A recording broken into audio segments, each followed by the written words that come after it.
What's up, everybody? It is Friday night, May 29th, 2020. Welcome to this edition of the Don Tony Show. Yeah, I got to get used to these little graphics and stuff still. I tell you, I tried to really get into Smackdown today, but look, it was pre-recorded. But talk about just dealing with Debbie Downer all week long. Then we have Smackdown tonight and taking, a little page from Jeff Hardy's alcoholism, his battles with substance abuse, turning it into a storyline. I don't know how I feel about it right now. I mean, to be honest with you, with some of the other things going on in this world right now, it kind of like I don't think about it as much as maybe, if these other things were going on. But I tell you, this is just rough. This is rough. Tonight's episode is going to be a little bit different, obviously.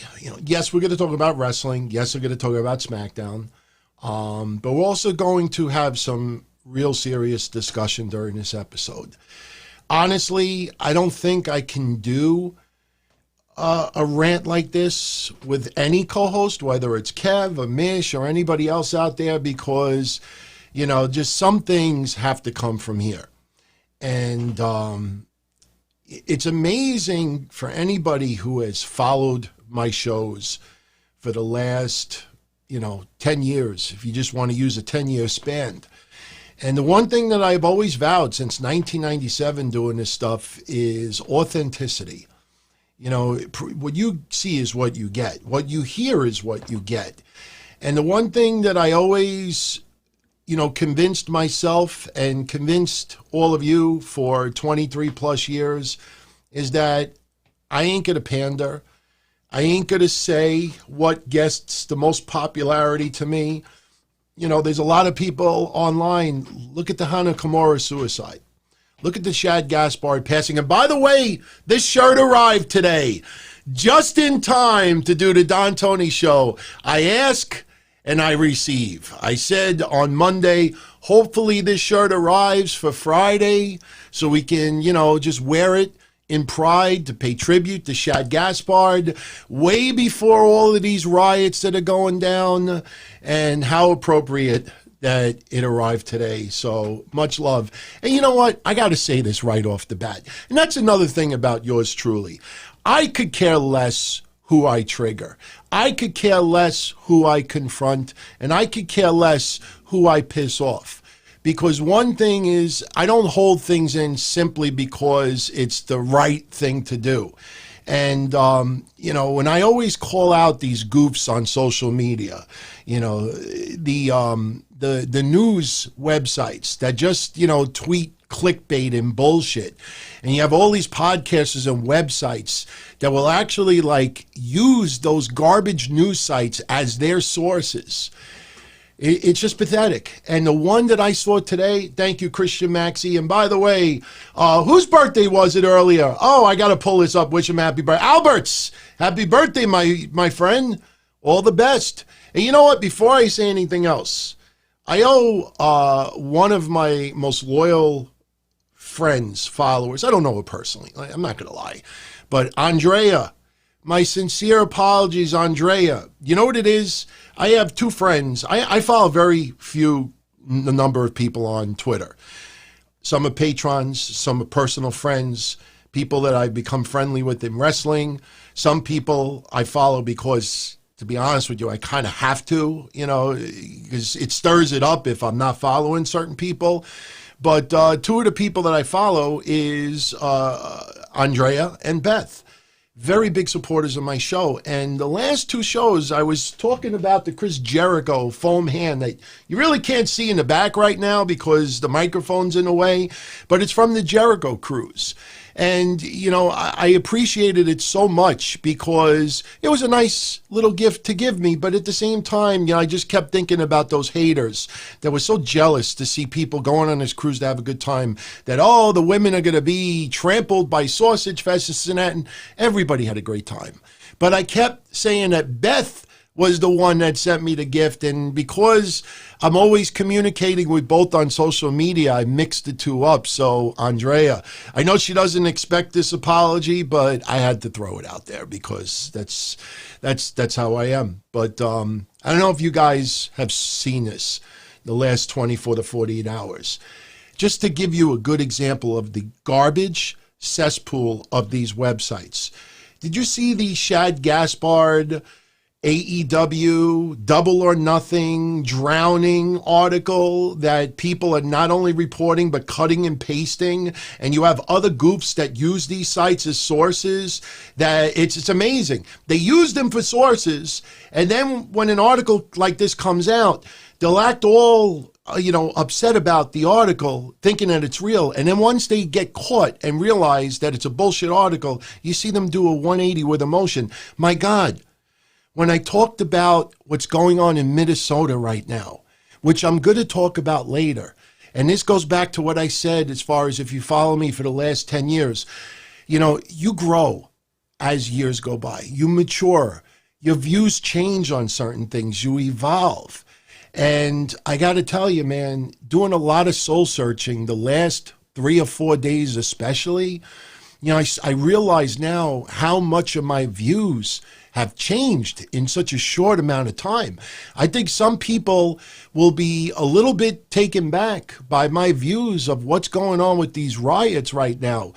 But what upsets me the most is there's certain people out there, not naming any particular names, but you could see it for yourself. There are certain people out there that have a certain view, a certain opinion as far as how they feel about what's going on with the riots. And they don't get much of a response to it. Me, I take the total opposite view to it, and it gets some response, some conversation going, and then you see these people like twist their words just so they could be included in on a conversation. It's like it's a sickness. It really is. When I've been saying for the last 4 or 5 years now that Twitter likes and Facebook likes is like heroin for certain people out there. When you are addicted to something, you don't care if people see you at your lowest, as long as you get that hit. And there's so many people on social media right now that you see them at their lowest, at their desperation, them criticizing others about things that they're doing them very themselves, but they just, that attention is so important that they could care less of how they come across. But the wrestling news websites today, I wanted to throw up what I read. Did you see this? Double or Nothing. Last Saturday, we had the main event, the Stadium Stampede. And if you remember my review last Saturday, I talked about how I felt that the turning point of that main event match that really bought me, and I even used it, that everything in the beginning of the match was foreplay. And once this particular moment happened, it turned into quote-unquote intercourse. I know it was a goofy analogy, but people understood what I meant. If you want to use a PG version of it, everything up to this point was an appetizer in a restaurant. And once this point happened, you knew you were getting the main course and a beautiful dessert. And that was when Santana and Ortiz were in a pool with Matt Hardy. You remember that clip specifically. I invite everybody out there, go back to my recap when I brought up that specific moment. You tell me how many people that were tuning in live turned around and said, I kind of think that was really distasteful. Drowning Matt Hardy after what just happened to Shad Gaspard and this and that. How could they do that? I didn't see anybody on social media getting triggered over this as well. But what happened was, and this is me, I pay attention to everything. I try my hardest to be prepared no matter what is thrown at me, because some people try to play gotcha with yours truly, and I usually pass the test. I don't play gotcha with others, because then when I catch them, then I look like the dick. So that's why I don't do it in return. But the thing is that somebody 2 or 3 days ago posted, I got to tell you, I felt really uncomfortable seeing, Matt Hardy simulating drowning in the pool after what just happened to Shad Gaspard. It took them 5 fucking days to write that on Twitter. Meanwhile, there's about 80 different tweets that they wrote before then. If you're triggered by that, you react immediately. You don't wait 5 days and then you post it.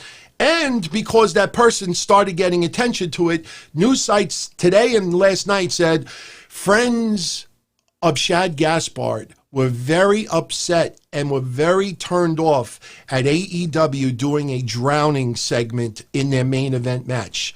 Friends, if their friends were that much of an uproar, something tells me the friends probably would have spoke about it online. But of course the friends are quote unquote unnamed because they ain't no fucking friends. So these garbage websites and they don't even realize they did it. They didn't realize they did because I don't think they meant it in malice.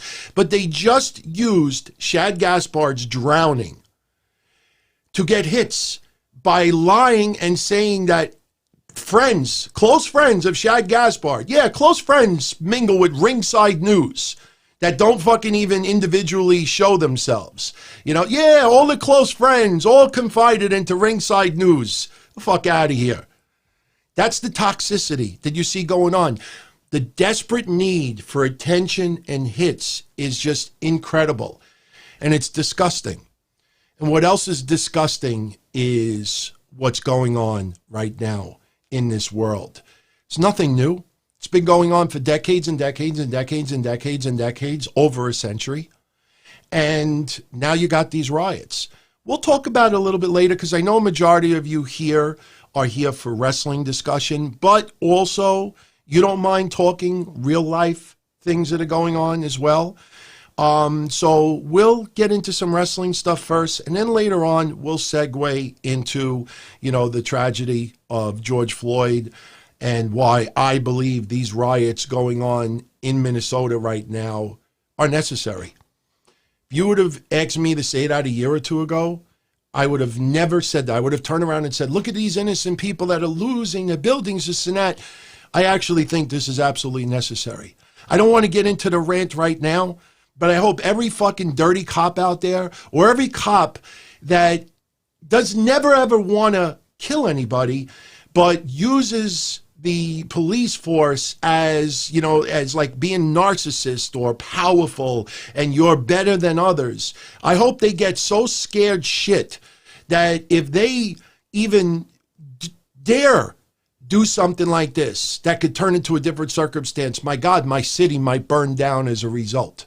Seriously. I'll talk about it a little bit later. Because I have a lot to say about that. I did so much research and refreshing my memory over the last 30 years of some of the stories that have happened here in New York before we even had internet and social media, and what has transpired in our country for the last 10, 20, 30 years. And I'm telling you, man, it's disgusting. It's disgusting, but I think some people are going to be absolutely shocked, even when I say to you right now that I actually understand now and agree to a certain extent why Kaepernick kneels. That I always said, what about all the officers in the military that are offended by that? Well, you know what? I started thinking about it this week. Even if military men, retired, current families that lost loved ones in the military, even if they were offended by the kneel, I think our military loves our country so much that they would turn around and say, you know what? They have the right to do that. They have the freedom to do that. We fought our country, so if that's what they want to do, let them do it. I kind of actually agree with that now. Seriously. And, like I said, I know my Twitter account can be very boring at times, but I tweet what's coming from my heart, not how many likes I can get, because you see people out there, even you look back at the Hannah Kimura suicide. Everybody, could we just be a little nicer to each other? And then everybody, professes that love. I told you a week ago the formula of what people do. And then what they do is they go right back to it, and then they hide it with jokes. Oh, I was just fucking around. Oh, putting all these people down for liking this person or liking this promotion or liking this. I'm just joking. No, it's a goof. It's amazing. It's amazing. It's toxic. And the more this goes on, the more I say to my fiance, the more I say to all of you out there, that at this point, I don't follow Trump on social media anymore. I don't follow anybody in politics on social media anymore. The way I feel at this particular moment, that for the rest of my life, I want to spend as much time with my family as there's still physically on this earth. I want to enjoy my life with my fiance. I want to enjoy wrestling. I want to enjoy these shows that I do for all of you out there. I want to enjoy our interaction. I don't want to be heavily into debt. I want to just enjoy a nice, comfortable life, and then I'm dead. I could care less about $30 trillion in debt. I could care less of what's going to be left for our grandchildren and this and that, because no matter how upset I get, no matter how you want to do every little thing by the book, nothing seems to penetrate. And you see tonight, I can't stand CNN. I hate that show. I swear to God, I've watched the Bellas on, and it's nothing personal with the Bellas. I'd rather watch the Bellas on a marathon. I'd rather be like the beginning of that Robot Chicken episode where they take like toothpicks and put it in the eyes, and I'm forced to watch Bellas for the next 38 hours. I'd rather do that than watch CNN. And I see this guy get arrested yesterday live on TV. Then I see today the CNN Center getting torched. And a lot of people don't even realize that a lot of the shit that's going on tonight is Antifa. It's not even black versus white or white versus black. You know, this country, there's so, and I talked about this a month ago. Coronavirus is a very serious flu that is very catchy. But the idea of, you know, and I brought this up, I think on Patreon 2 weeks ago. You know, our Governor Cuomo is slick. And I promise you, we're going to get into wrestling right now. I promise you. But our governor is slick. And I brought this up weeks ago, that there's so much power and it's so addictive that they use this to really push a power and like a parent narrative. Cuomo ain't my fucking mother or father. You know, we trusted them for 2 months. All right, my fiance, thank God somebody from Department of Labor sent me a PM today, and I'm going to give some help for some of you out there that may not have gotten your pandemic unemployment later. But somebody from Department of Labor actually reached out to me on Twitter today for my fiance. No bullshit. But the thing is that, you know, we trusted our government for the first 2 months of this stuff to, you know, slow down the spread so our hospitals would not get overwhelmed. That's what it was. Now that turned into something totally different. So we trusted our government, yet our government doesn't trust us. Now we're going to reopen in New York in June 6th, you know, which is like another week from now. And they're going to do 25% and 30%. Fuck you. I can't tell you how many people are just going to open up and let's see what the fuck happens. So we'll talk about that later. And I'm going to give a lot of names later. Black men, mostly men, maybe 1 or 2 women, that have been profiled and killed by cops over the years. I know some places out there have compiled a list. Some of them have copied over other people's plate. When I get into my list, people are going to get blown away by it because I actually did my own research. But let's talk about wrestling. You know, just because there's so much bullshit in this world doesn't mean that we can't talk about positive things as well. And you know what? Before I go any further, I don't know if you're aware of this, but we can't put this small picture. We got to show that. You know, I was talking very recently about Bray Wyatt and the lack of use with him on WWE television for the last several months. I had no idea that Bray Wyatt and JoJo were expecting a second child. They are the proud new parents of a new daughter, Hyrie Von Rotunda. That is their child. There is another picture floating around of JoJo holding their child, and I just want to just say congratulations. Absolutely awesome. And since we're on the topic of babies, we just saw the baby. Now we see the womb.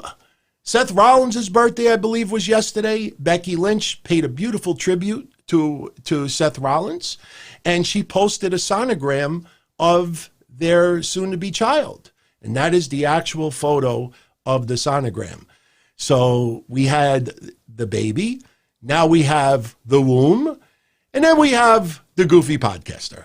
You know, social media, wah, wah, wah, wah, wah. If you take all their negative tweets, put it aside, they have nothing. So, yeah, so we had the baby, the womb, and the podcaster. So I just figured a shit out. And you know, look, God bless Bray Wyatt and JoJo. God bless Becky Lynch and Seth Rollins. I mean, that's nice to see. And, There's nothing wrong with being happy about things like that. But hey, I posted this on Twitter yesterday. I don't have the photo in front of me because it was one of those GIF files. You call it GIF or GIF? I call it GIF. But, those animated, files. And I took screenshots of Seth Rollins' career from NXT to the present. And what I found interesting, you can go see for yourself. You go to my Twitter, @DonTonyD, and you'll see it too. You look at Seth Rollins' career from NXT to the present, you could see the progression of his career based on how much facial hair he has. I don't know if you've noticed that, but when he first started when Seth Rollins started in NXT, he had facial hair, but it was rather light.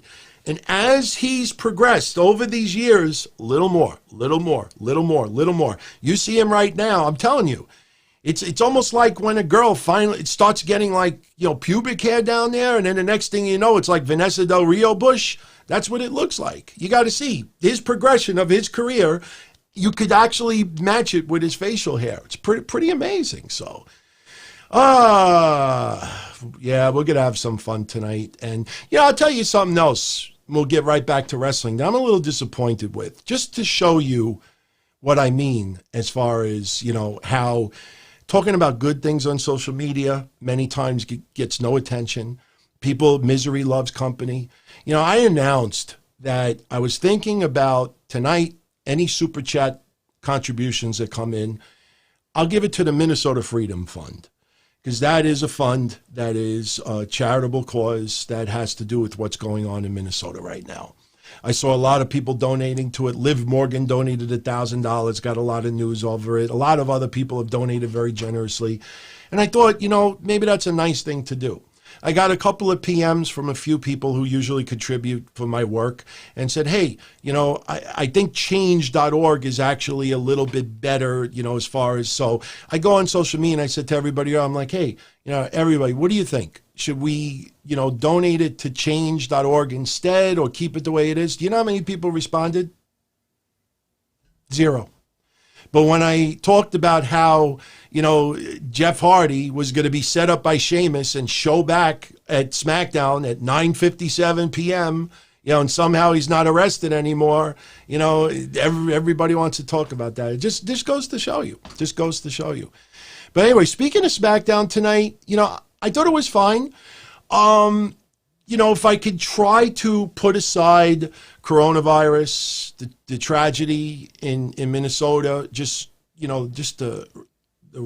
all the hatred right now, and just really try to think clarity with the Jeff Hardy storyline, I'll be honest with you, I'm not as upset as other people out there. I think there's just some people out there that, just get triggered over the smallest little things.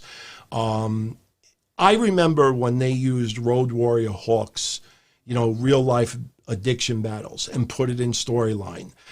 And, when he fell off of, the top of the Raw, I think it was, or the Titantron, that was just, to simulate that the guy fell to almost his death. It was just very uncomfortable. And then the fucking guy dies, not too long after that. It just was in bad taste. I don't know if this is as deep as people are trying to interpret it today. I don't like real life addictions being put in a storyline. But hell, I don't remember people in a crazy uproar when they did the storyline with Jericho and CM Punk. Real life battles have become storylines. Sometimes the storylines actually could be better because the person can relate to the storyline as not just acting in the storyline. So, if Jeff Hardy, I truthfully believe, WWE's been blamed for a lot of stuff over the years, and a lot rightfully so.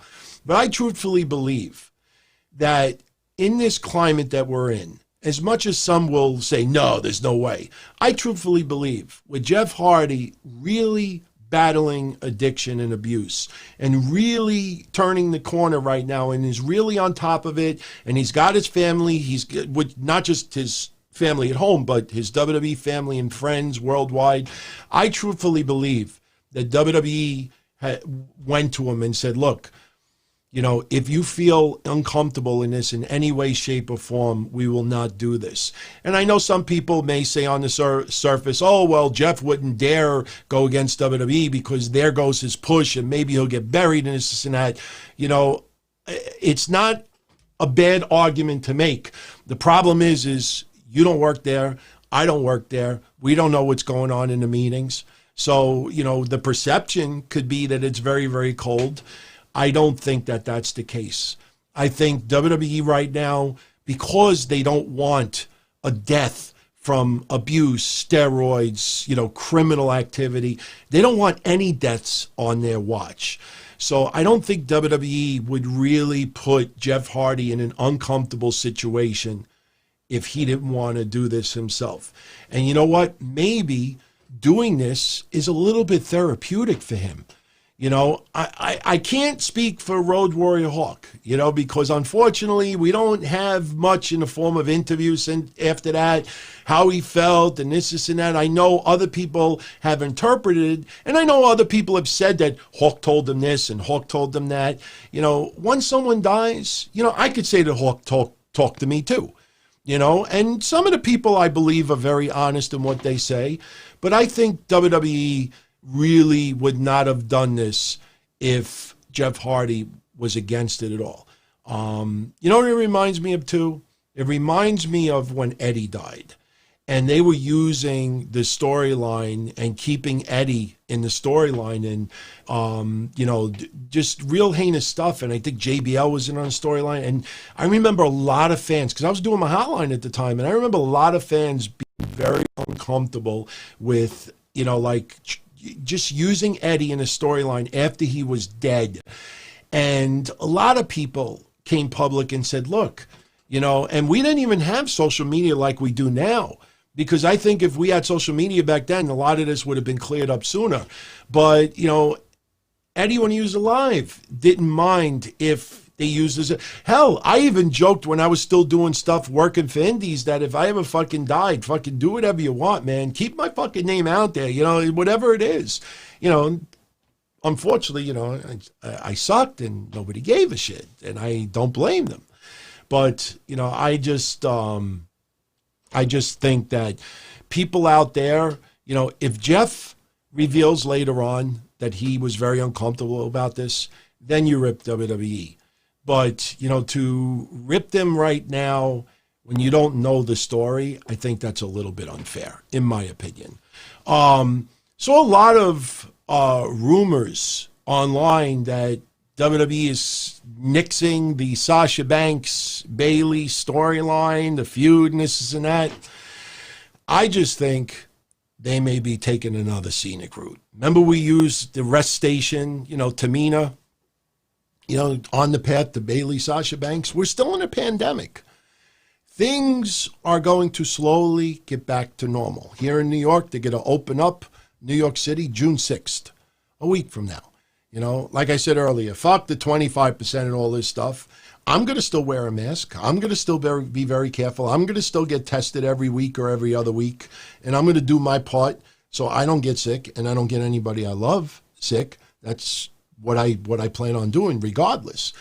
But the thing is that, you know, in a lot of other areas, case in point, we have NXT TakeOver in your house next weekend. And all these reports are going around, and this was because some people actually saw a little bit of the commotion outside the building. Because there are fans that do go around that area and they see things and they see, you know, of course they're not allowed, you know, within the premises.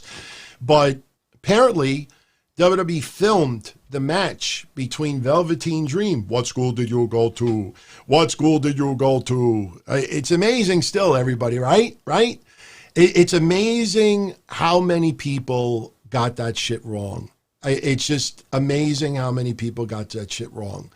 To catch a goof. Yeah, we'll share that later. But I'll shout everybody out with super chats in a moment. But, you know, it's amazing how people immediately jump to crucify people without a shred of proof. or they don't want to take the time to look up the proof. It's so fucking bad when you see it. But Velveteen Dream and Adam Cole, they had the match.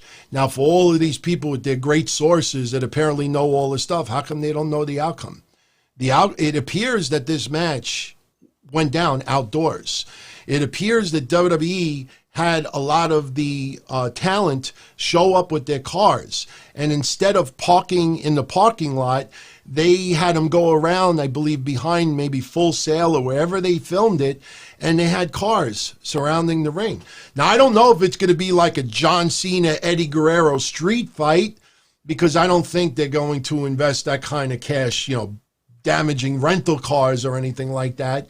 But, hey, you're going to see slowly. I talked about it on Wednesday.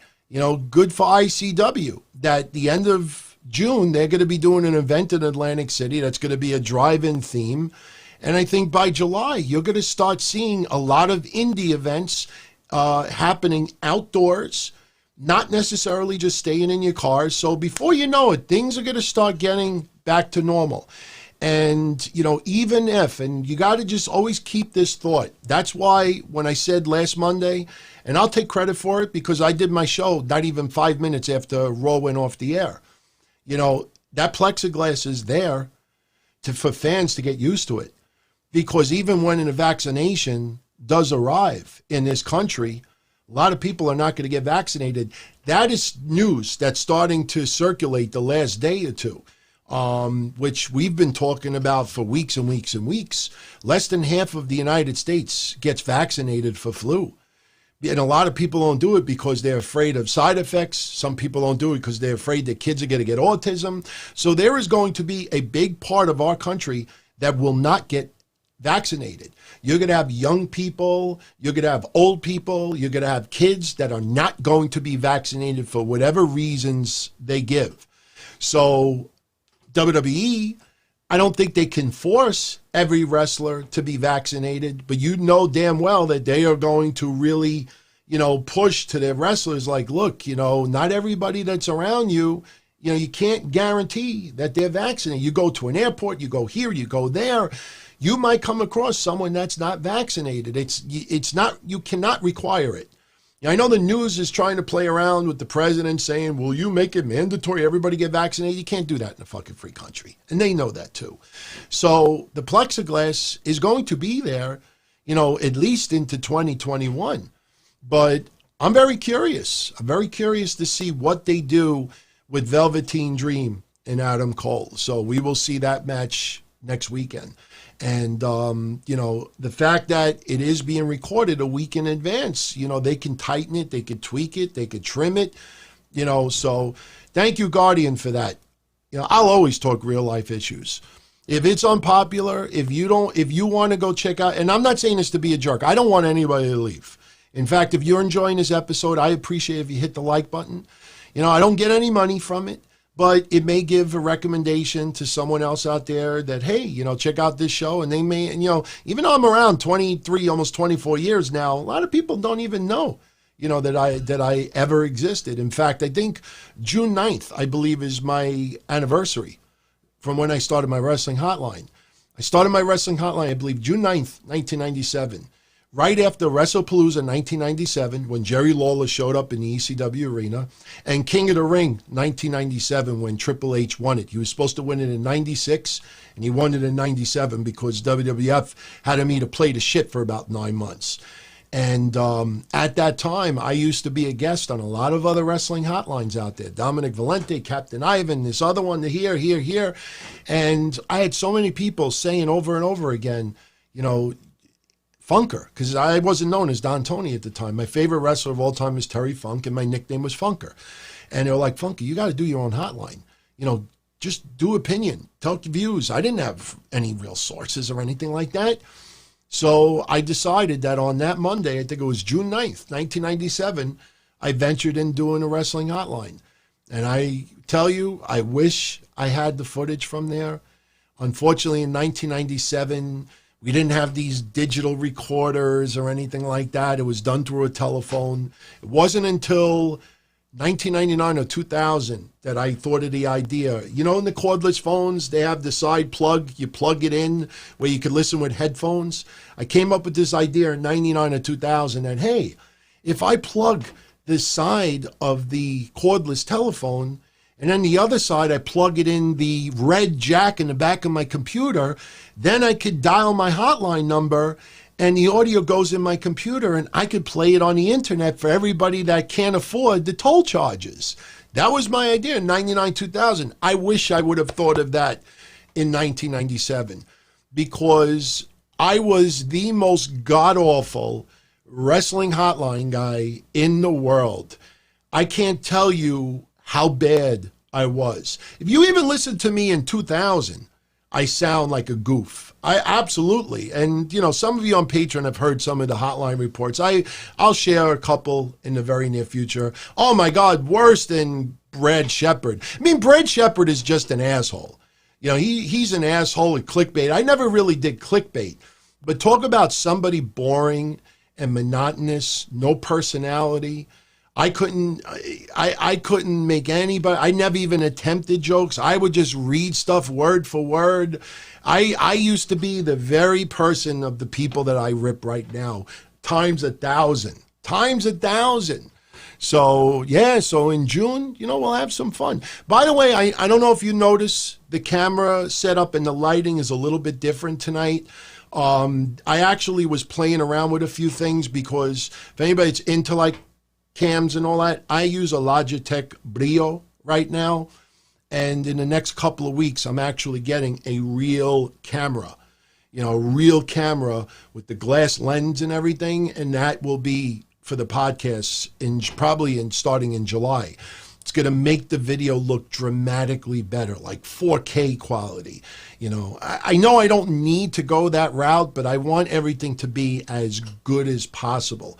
So I was playing around with some settings tonight just to mess around a little bit. Plus, I wanted to make sure that tonight when I'm doing the show, that maybe sometimes if I'm sitting up proper, remember posture in school, posture, that you actually get to see a little bit of Shad Gaspard. That's my little tribute to him. And I don't know. Did anybody else get their shirts yet?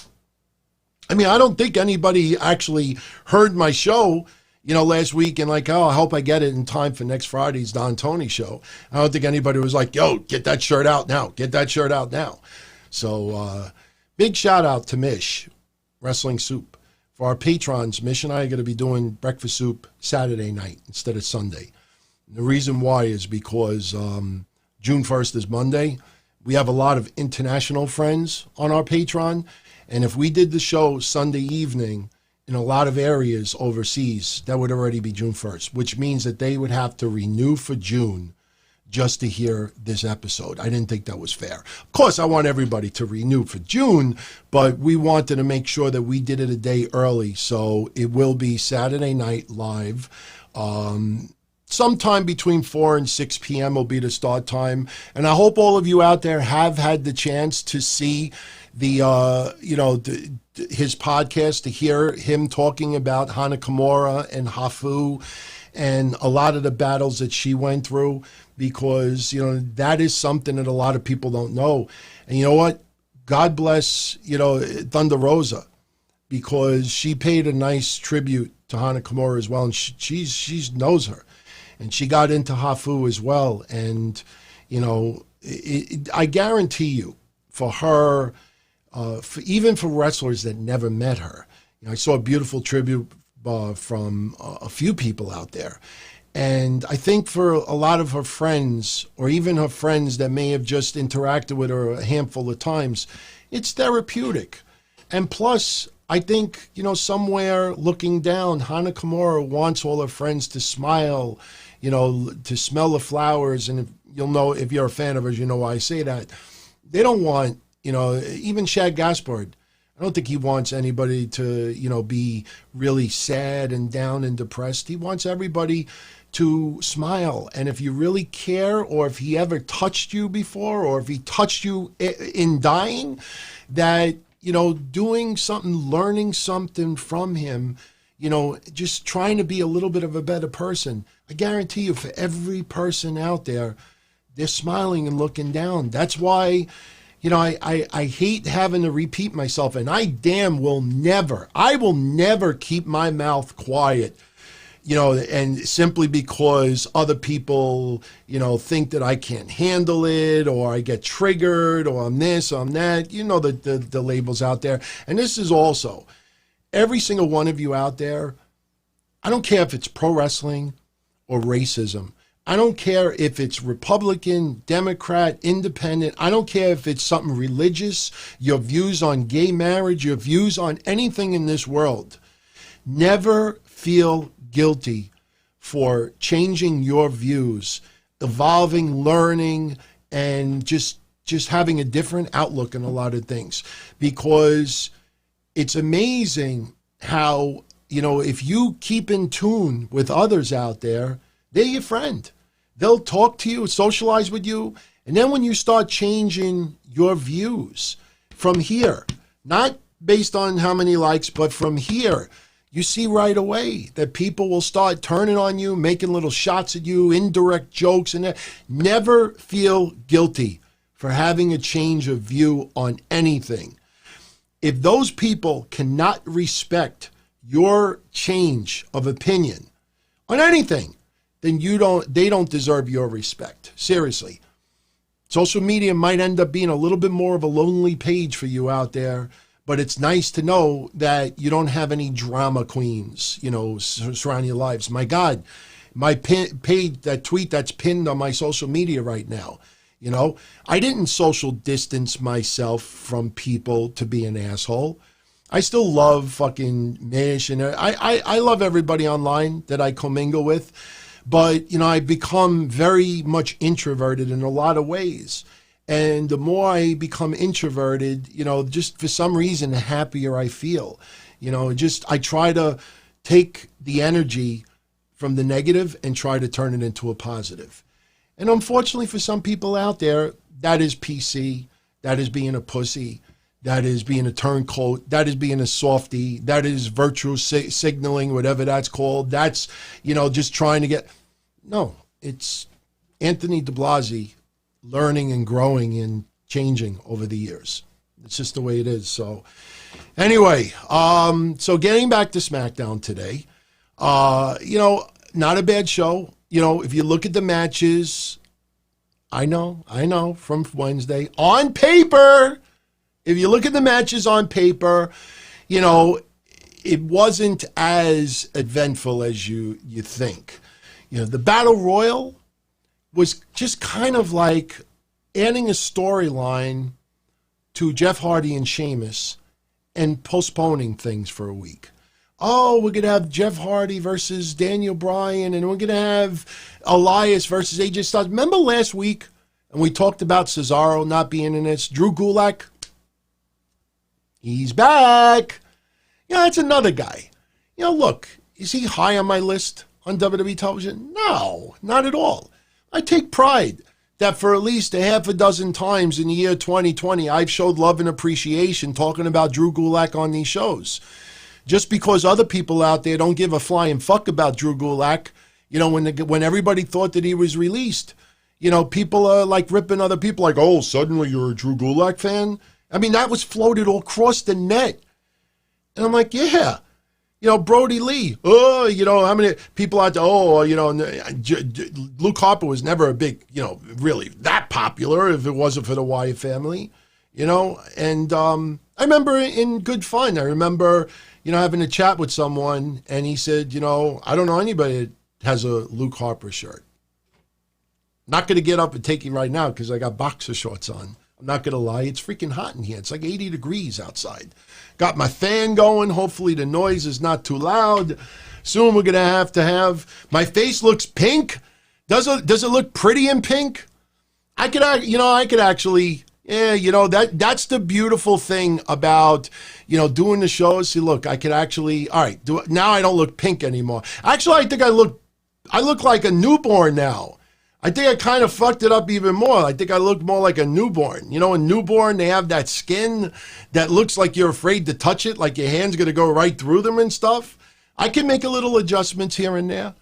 But, we had last week, we go down in the Final Four, ranted about Gulak, ranted about Cesaro, little bit confused as to Elias and AJ Styles, didn't seem to click together. Daniel Bryan, and Jeff Hardy, interesting. We thought it was going to come down to Daniel Bryan versus AJ Styles in the finals. And we thought that we were going to pretty much have that today.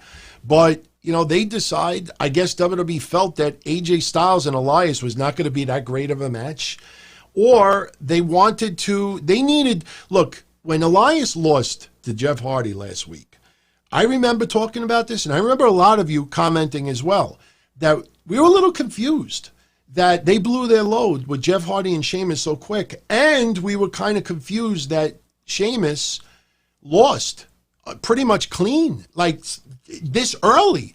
Like, wow, that kind of, you thought maybe a DQ finish or something like that, but, he lost. And today was pretty much to cover up that loss. So we open up SmackDown. They're in the parking lot. And my God, I'm still trying to find out, hey, I got it right here. Jeff Hardy, before we even get to that, Renee Young is in the parking lot. There's EMS, there's this, that, ba-ba, ba-boo, ba-ba. And they're like, Elias got like hit by a car or something like that. And they don't know who did it. And, they're looking around, they see the referee, they see EMS. Then all of a sudden we get to see... Ho, ho, ho. Green Giant. I have it on cue now. So whenever we talk about Braun Strowman... Ho, ho, ho. Green Giant. He's outside, and I am trying to figure out, was he driving a Grand National? Because right behind him, I could swear this was the car that was behind him. Now, that's not the actual car. But that is a car that I fucking fantasized getting in the late 80s. And some of you already know the story. It's the God honest truth. I've told it before. That when I went into senior year of high school in St. Francis Prep, I went into senior year with like a 91 average. And my father said to me in senior year, he says, if you graduate with at least a 90 average, you could have any car you want. And I had three choices that I narrowed it down to. A convertible Eldorado, a Lincoln Mark 7, or a Grand National. Grand National was pretty much out of the picture because they were so goddamn expensive. Grand National is actually a Buick Regal on steroids. That's the best way I could put it. Now, I don't have the picture in front of me, but you remember not too long ago, I showed you some retro pictures of yours truly, and I had that two-tone car that was parked in front of my old house, and half the car was blue and half the car was tan. That's a Buick Regal. Maybe I could pull it up really quick. I don't know if I could pull it up that fast. But if you look at that car and you look at this one, they look almost identical. That's because it's the same kind of car. One is, I'm trying to see if I have it here. I don't think I do. That sucks, man. I have some. Oh, wait. Oh, I think I found it. I found one of them. All right, I found one of them. You could sort of see the front of the car, but here, see the front of this car? That's Buick Regal. That is yours truly in the early 90s. That is a Buick Regal. Now, look at this car. All right, look at that car, and then look at this one. Oh, wait. There we go. See that one? And you see this one? They look the same, right? The difference is that this is Hulk Hogan, and this is Gilbert. Or better yet, this is Goldberg, and that's Gilbert. So in the early 90s, I got my Buick, but I just got the Regal. I didn't get the Grand National. Grand National was one of my favorite cars. But unfortunately, I graduated high school with an 89.4, 89.6 average because I cut out of school too much, and my father did not get me a car. And I was like, that motherfucker. So eventually, I ended up buying my Lincoln Mark 7. I still have this car to this day. And now you could see why I fucking love the Buick Grand National so much. If you look at them, they are kind of similar. So I still have this car right now. Now, I did block the plate out because I don't want anybody running my plate and trying to find out where I live. But, that car I still have. So I don't know if that was Braun Strowman's car tonight. But that's what I was looking at more than anything else. But then they showed Jeff Hardy's in the bushes. He smells like alcohol. The inside of the car smells like alcohol. You know, they're arresting him. They're taking him to the hospital. And, you know, he walks by the ambulance. And I don't know how he could identify Elias by just looking at his feet, because Elias was in the stretcher. Elias. Unless maybe he knew.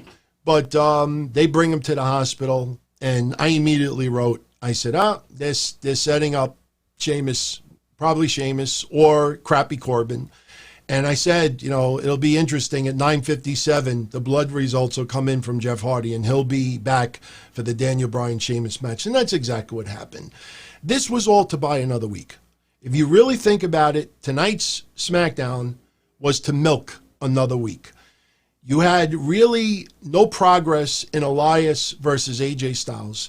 Daniel Bryan comes off looking like a goof in the beginning of the night because he could have just advanced to the finals against AJ Styles. And instead, no, I want to have another match. I want to have another match instead. You know, Drew Gulak in storyline. Wasn't Drew Gulak his coach? The minute Daniel Bryan said on that segment that, no, I want to have another match, fucking Drew Gulak should have went up to him and went, what are you... Almost broke my... No, these are the new glasses I got. Now I got fingerprints on them. But Drew Gulak should have slapped him right outside the head and said, what the fuck you doing? You're in the finals. I didn't teach you that. Stupid. Stunats. So anyway, he still got fingerprints on them. These glasses are supposed to be guaranteed no fingerprints. I see fingerprints. Sucks. It's all right. It'll have to do. It'll have to do. Unless I start wearing sunglasses, and I ain't doing that. But, yeah, so, you know, they decide they're going to have a battle royal. All right, no big deal. Drew Gulak, Cesaro, Sheamus, Ziggler, Lince Dorado, Jey Uso, Grand Metalik, which I have now renamed, if you saw my Twitter, Grand Metaliv. You know, please, Grand Metaliv. Bye-bye. Vamos. You know, go away. Grand Metaliv. Not the person, but not Grand Metalik, Grand Metalif. Leave. Adios, amigos. Shinsuke, nice to see him. Jey Uso, you know, they're trying to get him a little bit of a singles run, not necessarily with gold right now, but because Jimmy is injured and out for quite some time. I don't think I left any names out, but we have the Battle Royal, and it's interesting, and, you know, this kind of leads to a smaller storyline, you know, with Shorty G and Cesaro. Yeah, Grand Metaliv. Seriously, that's what I say it. You know, just be. You know what? What do they say? Be like a tree and leave. Is that like the goofy thing we used to say in grammar school? Why don't you be like a tree and leave? I think from now on, I'm going to say, why don't you be like a lucha in Grand Metaliv? Seriously, why don't you be like a lucha in Grand Metaliv? Grand Metaliv. Bye-bye. So we have a fun little battle royal. I mean, it only went about 10 minutes, but it did what it needed to do.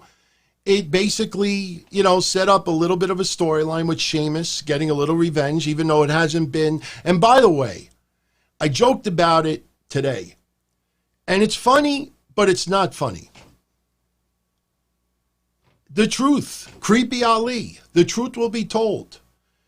Do you realize now that we're now approaching Emelina territory? The first vignette, if I remember correctly, was Valentine's Day. Remember the little tease with the logo, Creepy Ali's logo? And if you don't know why I say Creepy Ali, it's nothing against him personally. It's just, you know, if you think back to all of the things that his cameras caught, you know, it's kind of like perverted that you have cameras going in the locker room. You know, what would have happened if, you know, you have the camera, I'm talking storyline, if you had the camera in the locker room and then Sonya Deville decides, you know, hey, I'm going to go take a shower and pull the thing off. And by the way, you know, it's a shame so many people that did not get the little spoof that happened tonight with Otis and Mandy Rose. Now, yeah, it kind of depresses me about my age because pretty much only fans that are probably 40s, 50s, and beyond got the reference. But when they did this segment with that cheesy 80s music and Otis coming out of the pool, and you hear that music, I immediately had the flashback. Phoebe Cates, Fast Times at Ridgemont High. Remember the red bikini? I'll tell you this much. I was very surprised that WWE did that. Not because it's an outdated reference. It's a shame that a lot of people will have no idea why that segment, what it was paying tribute to. But you could just picture kids Googling online about the Otis segment and then seeing the clip of Phoebe Cates taking her top off. That's kind of interesting that they do that. But it was a funny satire of Fast Times at Ridgemont High.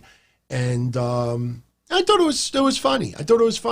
I got the reference because of my age, and yeah, it's kind of depressing that I immediately realized it, but I immediately check social media. I do look, about 90% of my people I follow on Twitter, I have on mute.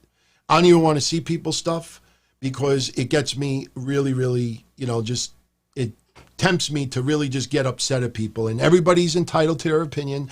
I totally respect people that have different views towards yours truly, whether it's politics or other stuff, even though I'm not enamored with our president for a while now. But I'd rather just mute it so I don't even see it. It's kind of like the last couple of days. After seeing some of these things that's going on with these riots, I had to turn the TV off because all it was doing was just getting me angry and outraged. Because I know in my heart, I'm not racist. I know in most of your hearts out there, if not all of you, none of you are racist out there. And to think that you judge, a whole class of people based on their political affiliation or their race or their gender or their sexual orientation, this and that, I just don't even want to hear it. And then you see the CNN stuff tonight and you realize that, these aren't, Trump supporters that are, rioting in the streets. Why would they damage CNN? There are people out there that just, trying to ruin this country, Antifa and others, and they use tragedies as a way to mingle in. You look at it closely and you see some of the devastation. You realize those weren't people in an outrage of what happened to Mr. Floyd. Those are people that are using his death as a reason to cause destruction. And that's fucking terrible. But when we talk a little bit later about it, you'll understand why these fires and this rioting, it needed to happen. It needed to happen. Hear me out later, hear what I have to say. If you disagree still, as long as you respect my view, I respect your view. But this had to happen. People have been nice and peacefully done stuff for way too long. And these dirty cops, these hicks in Georgia that fucking did to what they did to Ahmaud Arbery, anybody that, that looks at someone simply based on the color of their skin and stereotyping them, that the next time they do it, they'll think twice like, holy shit, my fucking entire neighborhood could get ruined over it. You think where I live over here that I would ever do something that would cause riots in my neighborhood and fuck up my friends' houses and businesses? It scares you into thinking like, I ain't fucking going to do anything that's going to jeopardize if I really love see all these people, I love my country. I love my neighborhood. I love my town. I love my neighbors. I love this. Well, if you love them so much, you don't fucking get careless like that and, put yourself, that's narcissism. But yeah, we'll talk about that later. So anyway, this is the scenic route. It's amazing how we could talk about wrestling and racism at the same time. Really. I mean, it's not fun, but it's, it's a little bit interesting and, fascinating that a lot of you out there, kind of are fine with mixing the two, talking about it. You have a little balance here.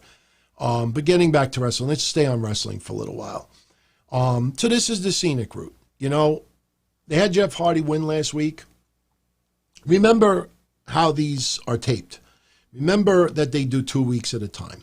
So, when Jeff Hardy beats Sheamus clean and it's left with a lot of people like, wow, Sheamus lost already clean, blah, blah, blah, blah. All right, well, we need to cover that up a little bit. All right, so the focus now will be somebody framed Jeff Hardy. And, look, could it be an unpredictable person doing it? Sure, it could. But WWE, especially on Fridays, remember, this is not WWE on Fox. This is Fox on WWE. They got to keep some things simple. Especially when you look at the demographics that actually watch SmackDown, They don't want kids' brains exploding because, oh, it's got to be Sheamus. No, it can't. It's got to be Sheamus. Look at last week. It's got to be Sheamus. Look at everything that Sheamus said tonight during SmackDown. It's got to be Sheamus. It's got to be Sheamus. And then next week it's Jason Jordan. Their dads go, Sometimes simpler is better. So this is the scenic route. This is to cover up his loss. This is to cover up Elias and AJ Styles. I don't know if Elias has an injury. I don't know if this is going to set up ultimately a feud of Sheamus and Elias. I don't know if Corbin was involved as well. That's why I said Sheamus and Creepy Corbin wouldn't be surprising to me if they were in cahoots with each other. Remember, Braun Strowman thought he witnessed something. So, I think you kind of, unless Sheamus was wearing all like Antifa-like outfits, I think you probably could spot the mayonnaise type skin, with the steering wheel, There's no tint on the windows, remember, Maybe you should have used an old car with tint, but they didn't. So we have Sheamus win the Battle Royal. This leads to a little hybrid match between Shorty G and Cesaro, which was very good while it lasted. But anybody out there that thinks that Cesaro is getting buried because Shorty G won a match, it's the opposite, man. Cesaro, I've said this in the past. I said it as recent as last week. Cesaro is one of the most reliable wrestlers on that roster. Yes. Wish he would get some gold right now. Yes, you kind of wish that he would be a little bit higher on the food chain. But Cesaro is one of the perfect people to try to help build some people up a little bit.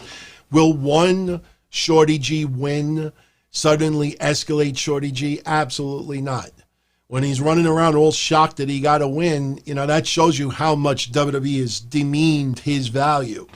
But Cesaro doesn't lose any stock by losing right now.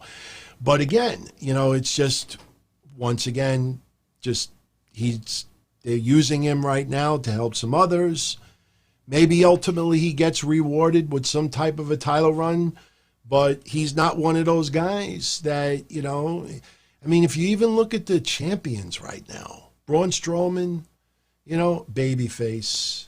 You look at, some of the other champions out there. You got a tournament right now, and I still want AJ Styles to win it. And by the way, if you haven't checked out AJ Styles' interview yet that he did with Corey Graves, it's excellent.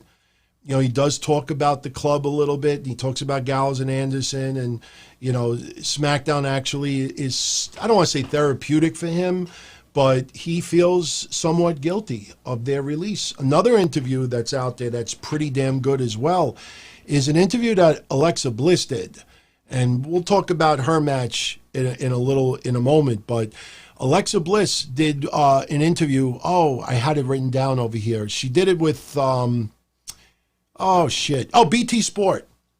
And she was talking about how she started getting really worried that she may have to retire from in-ring action because of multiple concussions. And she was suffering really severe bouts with vertigo. She was suffering from lots of dizziness. She had that one time that we thought she was coming back, and then it was almost like, so you could see she was suffering big time with the concussions, just the remnants of it. And, they had her, that's why a Moment of Bliss became, and she hosted Mania and stuff like that. But, up until now, I always called it a moment to piss, or recently an iconic moment to piss. But, after all the controversy that went on, with JD and others, I have actually changed it from an iconic moment to piss to an iconic moment to miss. So I have replaced piss with miss for the time being. I've always said I don't dislike Alexa Bliss at all. And a lot of times in the past, and you think I'm full of it, go rewind it, you'll see it for yourself.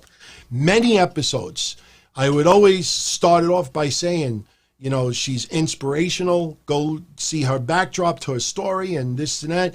It's just in the ring. I don't think, and I used to always say she's much better than what she was a couple of years ago. But to me, And I know insults a lot of people out there, but I truthfully believe that Liv Morgan actually, and Mandy Rose to a certain extent, have actually gotten a lot better at their craft than Alexa Bliss. I almost feel it sometimes that Liv Morgan has leapfrogged Alexa Bliss in the talent department. Doesn't mean that Alexa Bliss isn't the number one blonde, as some people like to call her. But hey, it is what it is. So go check out that interview with Alexa Bliss and BT Sport. It's actually not a bad interview. I mean, it's pretty good. It really is. So, but getting back to SmackDown tonight, we had, before we talk about Alexa Bliss and Sasha Banks and all that, we had the match with Lacey Evans and Sonya Deville. Only lasted, 5 or 6 minutes. An excellent brawl, I tell you. Even though, it ended up outside the ring and, it was a double count out, this is to continue. Again, this episode was to buy another week. Almost everything this week was to buy another week. I expect a rematch with Shorty G and Cesaro. I expect a rematch between Lacey Evans and Sonya Deville. Wouldn't surprise me if maybe this is being designed to try to, segue Sonya Deville a little bit away from, the Mandy Rose storyline. They want to focus on Mandy Rose and Otis. So, but Nikki Cross tonight, I mean, yeah, look, that's her best friend, quote unquote. I'm sure that they're close in real life. But after a little while, man, it got so fucking annoying. But, Lexi, oh, it got so fucking annoying. But, it's meant to be annoying, but still, it was just, But for me tonight, I enjoyed Sonya Deville and Lacey Evans a hell of a lot more than I enjoyed Sasha Banks and Alexa Bliss. Sonya Deville, and I've said this before, Asuka to me is the MVP of the COVID era as far as regular WWE television goes. I think Sonya Deville could arguably be the MVP for SmackDown as far as empty arena for at least the last month or so.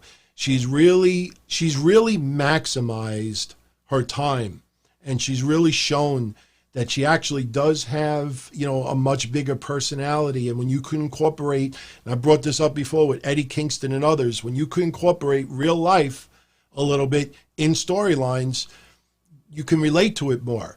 You can have natural reaction a little more. That's why I'm not sure if I really dislike the Jeff Hardy, treatment tonight as much as others, because, this is something he could relate to. And, if it ends up being Sheamus, whoever set him up, as far as, TV goes, is a much bigger asshole. If it ends up that if there was a live crowd and next week it's revealed that Sheamus set up Jeff Hardy and poured alcohol on him and something like that, you could just imagine the crowd going, asshole, asshole. And speaking of crowd, they had NXT stars again today. I don't mind it. It's better than what it was before. It has energy, which is very important. There were times tonight I kind of forgot about, the crowd, the regular fans not being there. But, if I'm going to complain, and I think I have a right to, it's too clear cut. Cheer the baby faces, jeer the heels. I think there should be a little bit of a middle ground, and you don't feel like there's any middle ground whatsoever. And then we had the official announcement today of somebody coming to SmackDown. So anyway, Sonya Deville, Lacey Evans, double count out. Great match. I see a rematch coming very, very soon. Remember, it's 2 weeks from this weekend is the next WWE pay-per-view Backlash. So who knows? Maybe that carries into pay-per-view. Not sure. We'll see what happens next week on SmackDown. Now, we had, a little bit of interaction with Alexa Bliss, Nikki Cross, New Day. It is what it is. Like I said, New Day is very important for WWE SmackDown on Fox. It's obvious, and they have pretty much milked their championship run. Even before they won the titles, you could see how they're being utilized on Friday nights. So this is basically for the foreseeable future. If WWE thinks that the Forgotten Sons of Bitches are going to magically get over, especially with what's going on in this world, I'm telling you, they're out of their minds. It's nothing personal with those three guys, but, you know, at least with Aces and 0.8s, when I used to joke about that faction, at least it had some familiar faces in there. And I'm talking like, you know, like familiar faces in the sense that if you showed pictures of some of the members of Aces and 0.8s to 100 fans, that probably about 80 to 90 of those fans would identify many of those faces. If I put up those faces to 100 wrestling fans outside an event and say, who that? Who this? Who this? I guarantee you maybe five would identify them. And the problem is that there's no live crowd there. And if you look online closely, and again, I mute almost everybody on social media because I don't want to get caught in, like, you know, having, you know, difference of words. And I'd rather just express my thoughts. If people like them, they like them. People don't like them, they don't like them. But I do general Twitter searches just to see the instant. And I don't do it on Facebook because Facebook is more of a blog when you post. On Twitter, it's instantaneous reaction, instant reaction. Something happens, you do a general search, hit the recent or live button or whatever, instant. And I could tell you for the last month, looking at social media, as SmackDown is going down in real time, whenever the Forgotten Sons of Bitches are on, there is no change on social media's view of these guys. There's no outrage. They can add, you see, the problem is when they're, oh, you know, we've learned our lesson and they're trying to be like former military guys, they got to be fucking controversial, especially right now. You got to be fucking controversial. Just having a chip on your shoulder, go fucking have a beer. Go ride a bike fucking down the mountain trail and go fucking fishing. Go camping. You know, just get off my TV. You know, Grand Metalive. Seriously. There's nothing about them that is getting under people's skin online. They're like, the fuck are these biker ripoffs? That's what it comes across.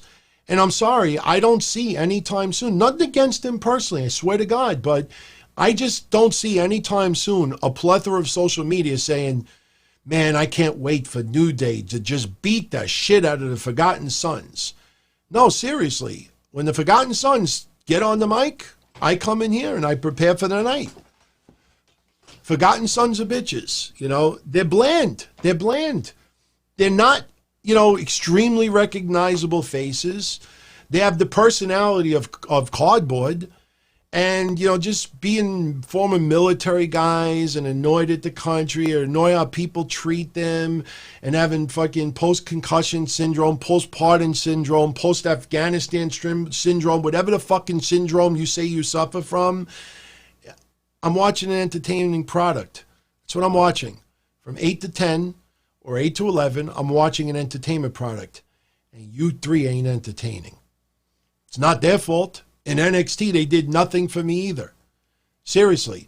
It's like if I'm sexually aroused and I want to go, you know, take care of things, I go online and I see, you know, an advertisement for winter jackets, and I see a woman wearing a winter coat and jeans and full shoes and gloves, and she's got mittens on, and she's got like a mask covering half her face, and she's got like furry ears, and the only thing I could really see on her is the color of her eyes and maybe her skin color on her face, and I see nothing else.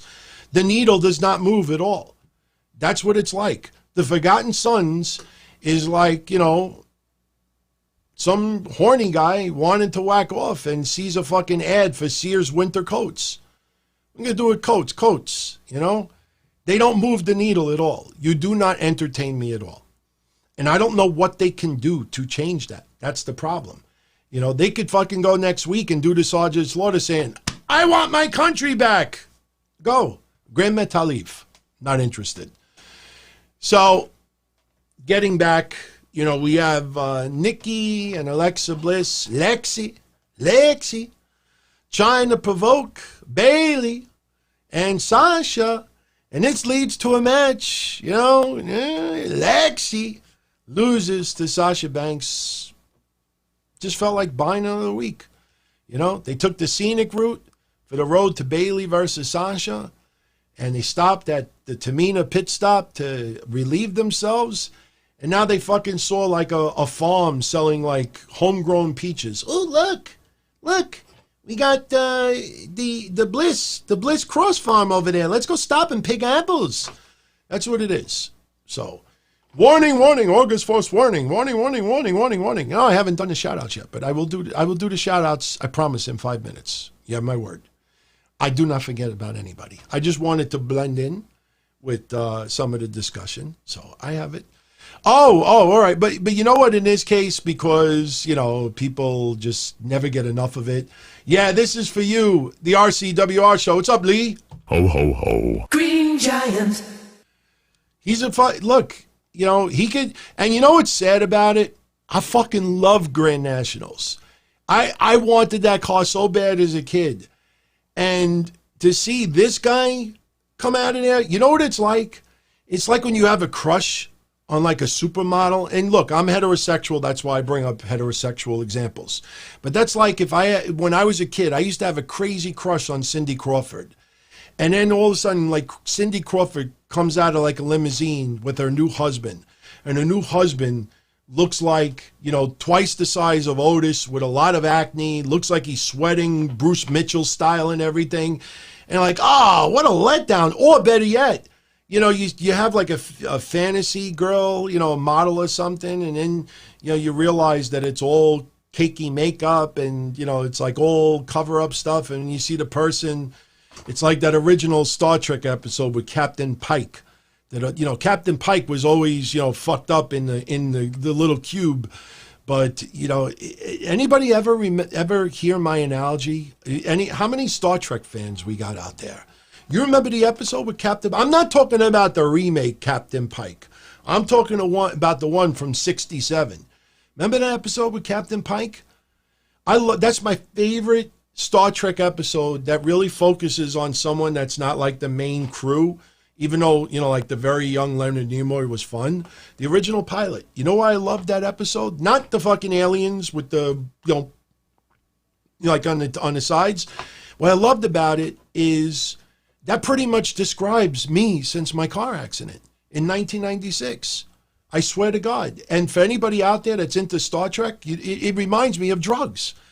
That pilot episode is drugs. It's exactly what it is. I'm on painkillers since 1996 because I have excruciating pain. I have a spinal stimulator inside me right now. I got a fucking battery pack inside my lower back right now to try to help with the pain. And the thing is that I take painkillers, and I could move around, I could clean, I tried wrestling, I tried this, I tried that, and I feel, I can have somewhat of a normal life. The painkillers wear off, I'm like this. I can't move around. And I'm not trying to be a Trump making fun of, I'm just like, I can't move. I'm stuck. That's what Christopher Pike was. That's what painkillers do. That's the Oxycodone episode, Oxycontin. Take the oxys, he could walk around, he could mingle, he could fuck green chicks, he could do this and do that. And the painkillers wear off. He's in a box. That's what that episode is all about. So, Metallica, do I think Bailey is a heel, is a flop? No, they haven't done much recently, but that is someone who you thought would be a lifer as far as a babyface. And she is a believable heel. Yeah, when she trash talks, sometimes a little bit too much, it feels forced, absolutely. But I think Bailey has done an excellent job as a heel. Excellent. And, there's a lot of young kids disappointed at her change. But when she does ultimately change back as a baby face, it'll be enjoyed even more. I agree, Jody. Bailey's definitely a much better face. Problem is that, the way she was, there was only a certain level to go with her. And you felt that it was very stagnant for a little while. So this attitude change and turning heel allowed her to feud with all the baby faces. So she had a new crop of people to go against. And she reinvented her character. I remember people making fun. See, that's why, look, aesthetics is a very important part of wrestling. Pleasant seeing, objects on TV is fun. Sexy stuff for some people is fun, but I don't base my wrestling fandomhood is how much my penis could move because, the way someone looks on TV. It was amazing that she turned heel and she changed her haircut, and I see all these goofs making fun of her hair. Like, you're making fun of her hair? That's what it comes down to. And then one time she wears like a pair of sexy boots, or somebody shows a picture of her in tights, and you could see like the chunkiness of her ass. Then all of a sudden, wow, her heel turn is amazing. She, I got to give it to Bayley. So that's what it's come down to. You could pretty much figure out the way people judge Bayley sometimes, or some of these women, you could figure out who is lonely at home. And honestly, just basing people's careers on how many times they could whack off to them. And I don't choose to do that. I try to be a little bit more thorough. I think Bayley has done an excellent job as being a heel. It's going to be interesting when they do this turn, which has to happen. You've gone this far.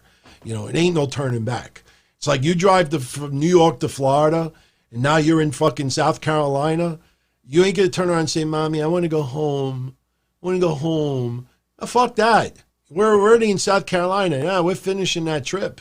It's not like they left New York and is still in Staten Island, and the Bayley heel turn is that quick. And I want to turn around and go home.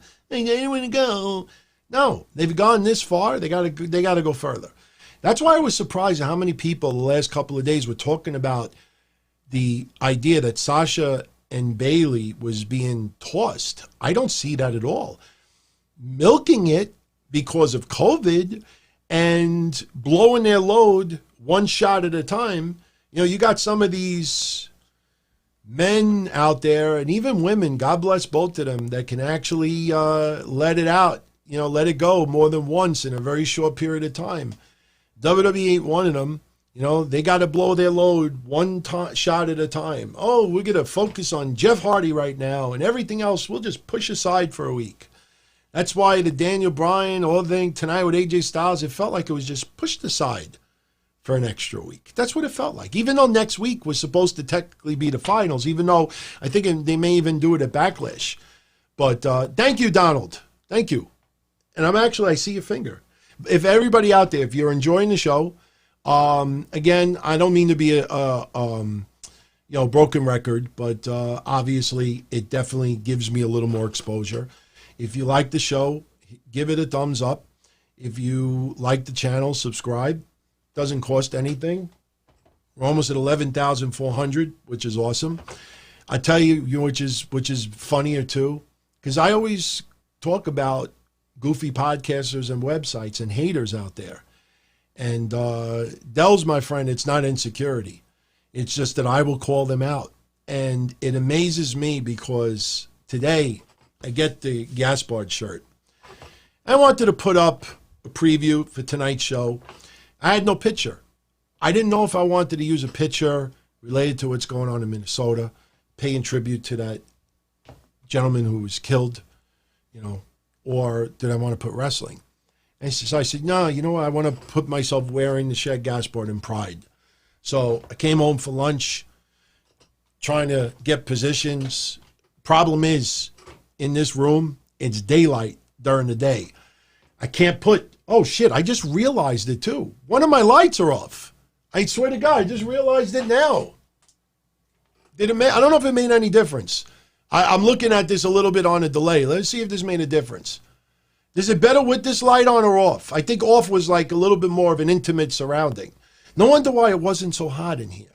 But should I leave the light on or off? It's better? All right, we'll leave it alone. We'll leave it on. So I come home and it's daylight. And unfortunately, I get a lot of daylight in here, even though I have blinds. So I really couldn't use any of the lights. So I'm trying to position myself, take a nice picture. I finally put one online. I swear on my mother. I swear on Jesus Christ.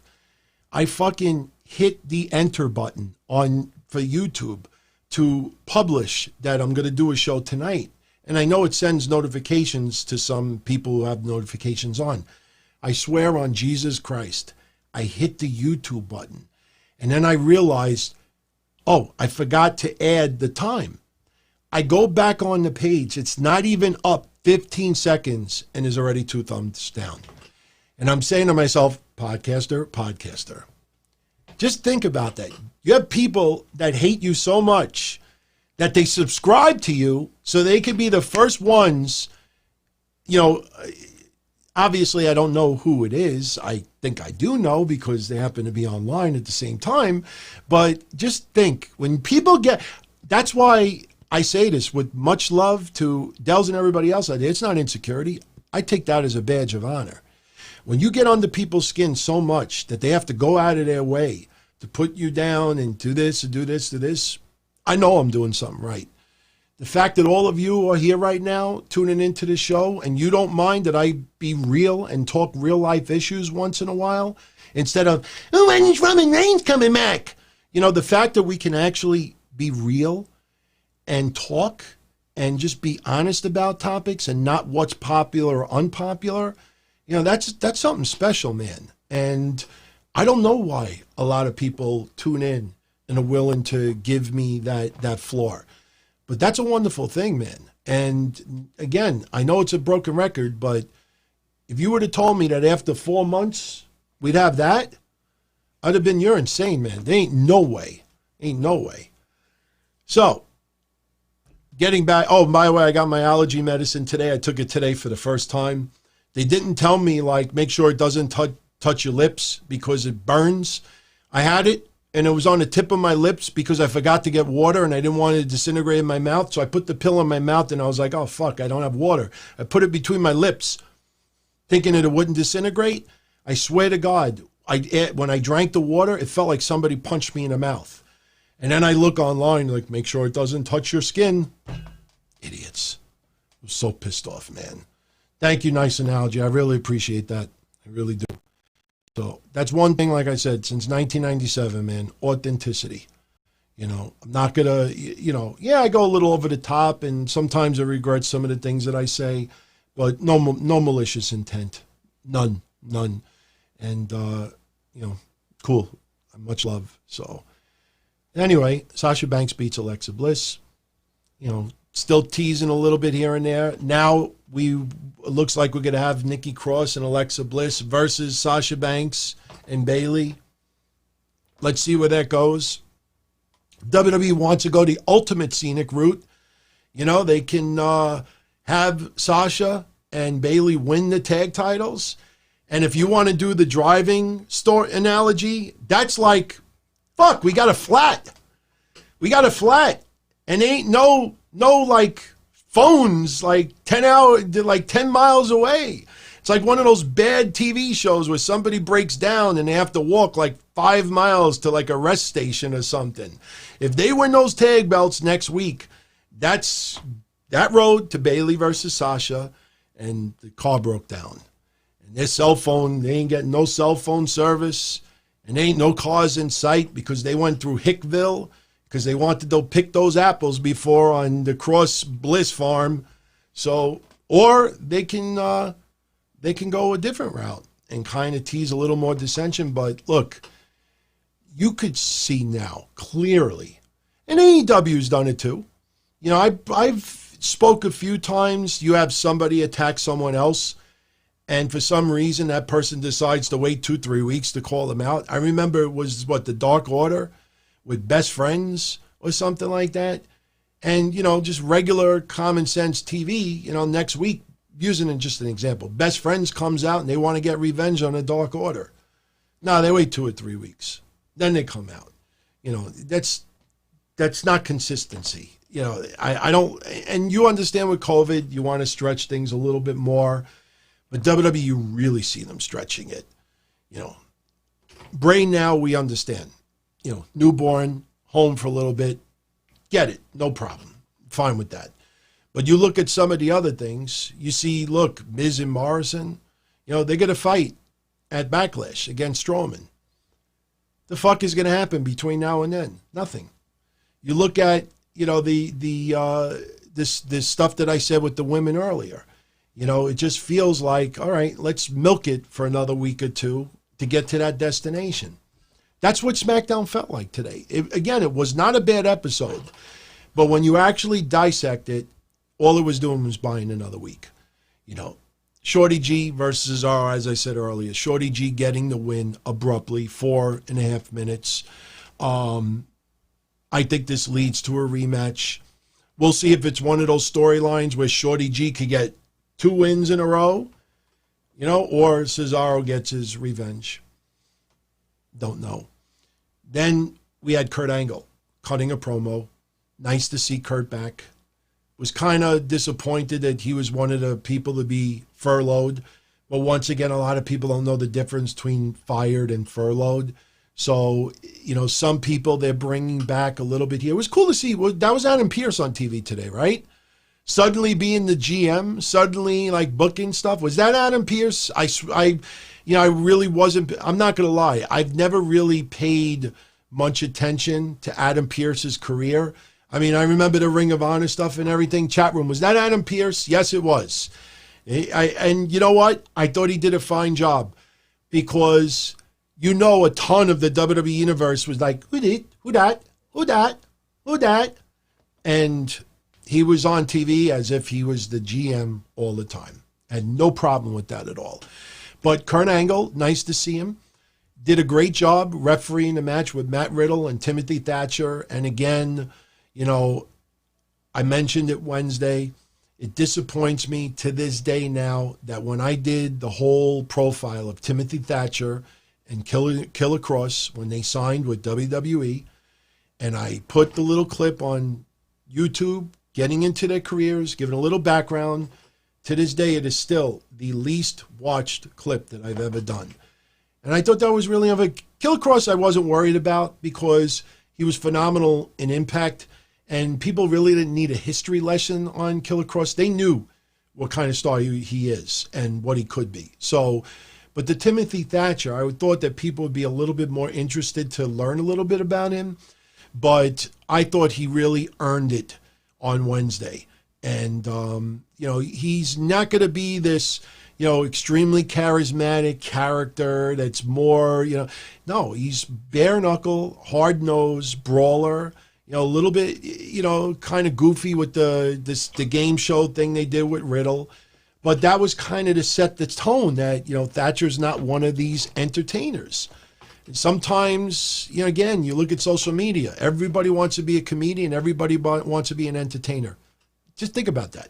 You see people on social media, and instead of just being themselves and talking about themselves or talking about things, they talk about themselves like they're in the third person. Sorry, I think, you know, The Rock has that right, and maybe a few other stars have that right. We don't have that right to be talking.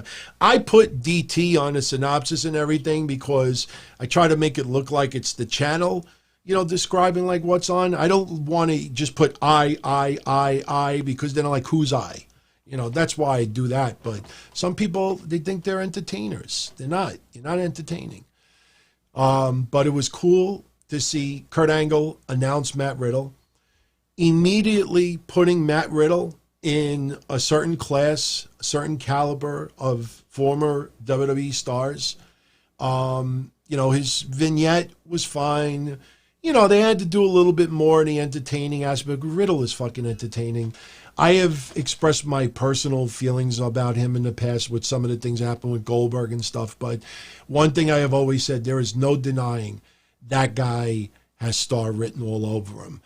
It sucks right now that it's an empty arena, just with NXT people behind plexiglass, because I could just picture him coming out just like NXT, you know, especially with the younger fans. Because look, the Full Sail fan base, when you see them mostly, or even at the takeover events, everybody looks like that their age is somewhere between maybe early 20s to mid 30s. Does that seem like the primary live crowd you see? You do see some young fans, and you do see some elderly fans, and you do see some people that may be in their 40s, 50s, and 60s. But for the most part, to me, the crowd that I always felt was live at the NXT events is from early 20s to mid 30s, which is amazing because when you think about, okay, just for you. Ho, ho, ho. Green Giant.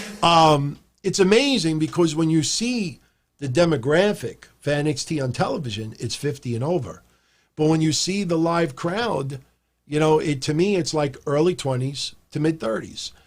So you look at SmackDown, and obviously they have to cater to a much larger, younger audience. So they have to be a little bit more of a character with Matt Riddle, emphasize that a little bit more. Kurt Angle doing the announcement gives you that no nonsense, you know, he's legit. We all know that already. But, you know, you just imagine with the younger crowd just going on the mic, bro, and everybody, bro. You could see that shit. We saw it in NXT, and with the younger crowd, you could see all that interaction. Unfortunately, right now, we ain't getting that. So, with that said, we had the Otis and Mandy segment, which was entertaining. You know, little tribute to Fast Times at Ridgemont High. No problem with it. You know, as soon as I saw Otis come out of the pool and you heard the music, I said, I even said to my fiance, I said, he's going to lift his shirt. And she's like, why do you say that? I said, it's a ripoff of a movie. I didn't really want to say what it was, because then she looks at the clip, she Googles it, and she's like, oh, so you like when Phoebe Cates, you know, pulls her top off and stuff like that. Hi, Mandy. Hi, Mandy. Hi, Mandy. You know, Otis today wasn't as much of a goof. Otis was more, you know, like, hey, you know, hanging out. Look what I got here. I got a nice piece of ass next to me. You know, I was fine with it. Main event, Sheamus versus Jeff Hardy. I think we pretty much, Jeff Hardy, Sheamus versus Daniel Bryan. We knew where that was going. You know, I wrote it at 8:05 p.m. Jeff Hardy was going to come back at 9:57. To the minute, to the second, he came back at 9:57. You know, if that guy was under the influence, vehicular accident while under the influence, fucking guys in jail for weeks and weeks and weeks. We would have had Ken Patera segments on TV. So the fact that he was back and he got involved in the match, and Sheamus looked all concerned and everything, you pretty much figured it out that, you know, Sheamus got caught. And that's what'll happen next week. And I don't think people need to overthink it. That's why even with the Creepy Ali segments, since February 14th, when people are like, who do you think it is? I said, well, look at the logo. You know, I mean, could you imagine if somebody came out and was interfering with matches? I'm talking about from the 90s. And every time he did a move and he was like 6'5", and every time he did it, he went like this and went bang. Yeah, what are you going to turn around and say? Oh, you know what? Maybe they signed Alex Wright. Oh, you know what? You know, we haven't seen Chaz in a while. Maybe that's Chaz. No, don't overthink it. They're using the fucking Ali logo in storyline. If someone is using my logo on WWE television, Creepy Ali would have been on social media in storyline the same day and saying, I don't know who's using my logo, because remember, his logos mean something. So how dare, that's blasphemy. So Creepy Ali doesn't say nothing. You know, don't overthink it, man. If it doesn't end up being Creepy Ali and Creepy Ali just sat there, I mean, what did they call Rusev? They called him a cuck. Is that what it is? A cuck? He just sat there and let Lashley have Lana, you know, have Lashley. So basically, Creepy Ali is a cuck for his logo. He just sat there since February 14th. This is fucking 15 weeks. For 15 weeks, Creepy Ali, should we call him Cuck Ali? He just sat there and let someone just abuse and use his logo. The truth will be told. The truth will be told. I have nothing to do with the truth. Creepy Ali. Don't overthink it. So, anyway, so that was SmackDown today. Not bad. Not bad. We'll see what happens next week. We'll see if Cuck Ali finally reveals himself. You know, sorry, when you keep saying the truth will be, I'm talking storyline. Truth will be told. When? 9 months from now? When truth will be told? What? I mean, are we going to see logos when Becky's in the delivery room? The truth will be told. The truth will be told. I mean, are we going to see, like, this is 13, 14, 15 weeks already. The truth will be told. Do you realize how much truth has already been told that you didn't tell, that you said you were going to tell? That storyline is Emma territory. This is Emmalina territory. Nothing against Emma. It's not a besmirch on Emma. It's how WWE treated the whole making or the remaking of Emmalina. And then she came out and then went back to Emma. It's garbage. Cuck Ali. Cuck Ali. And it's nothing personal against him. Well, remember, Ali is not his real last name. So we're just talking about the character. We're not talking about him personally in any way, shape, or form. I want to make that perfectly clear. So anyway, my friend August first warning. The formula to catch a goof: use a tweet from a wrestling fan, use said tweet as a piece in a clickbait article, copy and paste without sources, no eating, no sleeping, just tweets. Yeah, that's what they do. That Shad Gaspard is the lowest of the low. Seriously. And talk about, bullshit outrage. I mentioned it Wednesday, and I wanted to actually see it with my own eyes before I brought it up again. But just think about this for a minute. Just to show you how selective outrage, when it's people you like, they just fucking turn the other way. There's a lot of people in podcasting land that like the torch. There are a lot of people in podcasting land that like Bruce Mitchell. There are a lot of people in podcasting land that actually follow Bruce Mitchell, talk to Bruce Mitchell, want to get tweet fucked from Bruce Mitchell, but gets no play. That's what it is. Now, they did this segment on Raw Monday with the Street Profits, with the Viking Raiders, golf, basketball, this and that. Well, somebody brought to my attention the other day that Bruce Mitchell went on his podcast and said he actually insinuated that WWE, by having the Street Profits play basketball, that they were racist. And I actually heard it with my own ears because Vince Russo had talked about it on the brand. And they were doing the marks thing that they do, castrate the marks. Is it Jeff Lane? I keep forgetting his last name. But so Bruce Mitchell says, what's next with the Street Profits? Watermelon eating contest? Joke or no joke? With everything that is going on, this guy says, what's next, WWE? Watermelon eating contest? How the fuck all these goofs out there that like Bruce Mitchell, that give him hand jobs, that like the torch, where's all their outrage? Where's all their outrage? None. Zero. Jeff Lane. Yes, Jeff Lane. Zero. Now, do I think Bruce Mitchell is a racist? No. I don't see any sign of it whatsoever. But to think that that is an okay thing to say, especially in this climate, and it didn't just start, with Mr. Floyd, what happened, this very recent, the last week. To turn around and throw something like that, do you see any outrage? Do you see anybody talking about it? See anybody bringing it up? See anybody saying, how the fuck could you say something like that? No. Why? Because they all like Bruce Mitchell. That should tell you right there. And if you think I'm making it up, you go on Twitter, do the search, and just type in this. Type in Street Profits Watermelon.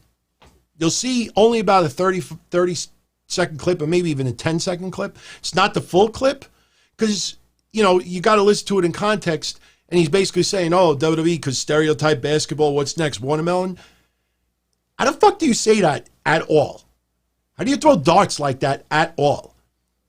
And you see, maybe one or two people talked about it.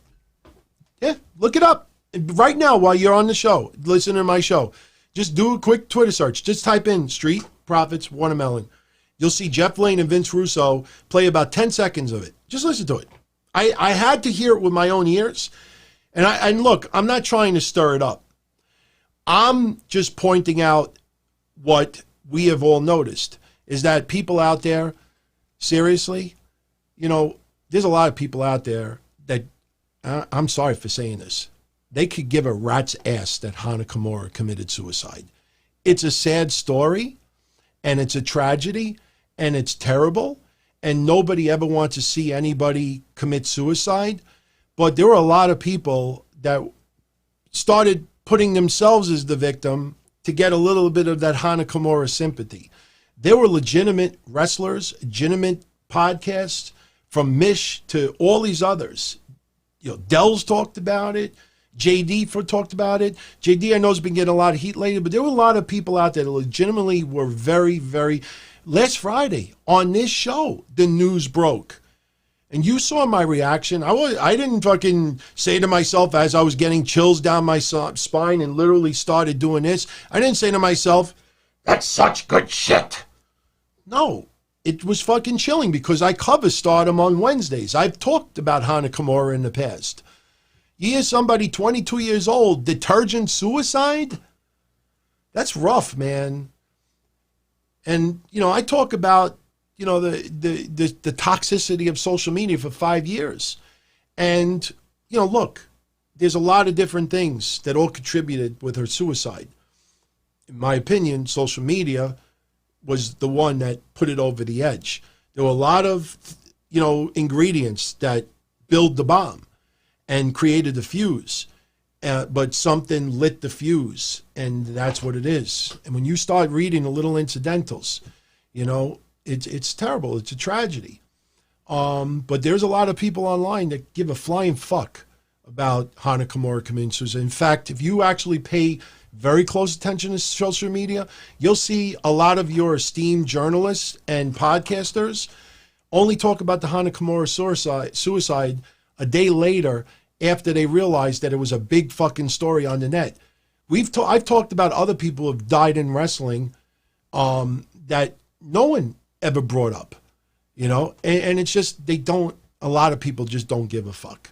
And a perfect example, I wrote the formula last week. You could see it. And again, there's so many of these crack addicts that they don't care that it's obvious. You know, they'll, express sympathies, put up a public service announcement, get all these likes, and then, you know, wait a day or two, maybe add another tweet, get a few more likes. Then once it wears off and it's really not a topic anymore, then all of a sudden they go right back to what they were doing before. You know, making fun of people, criticizing people, putting people down, you know, insulting people simply because they like certain wrestlers or like certain promotions or follow this or follow that. And then it's hidden in jokes. It's like, they're like the Shawn Michaels to Bret Hart.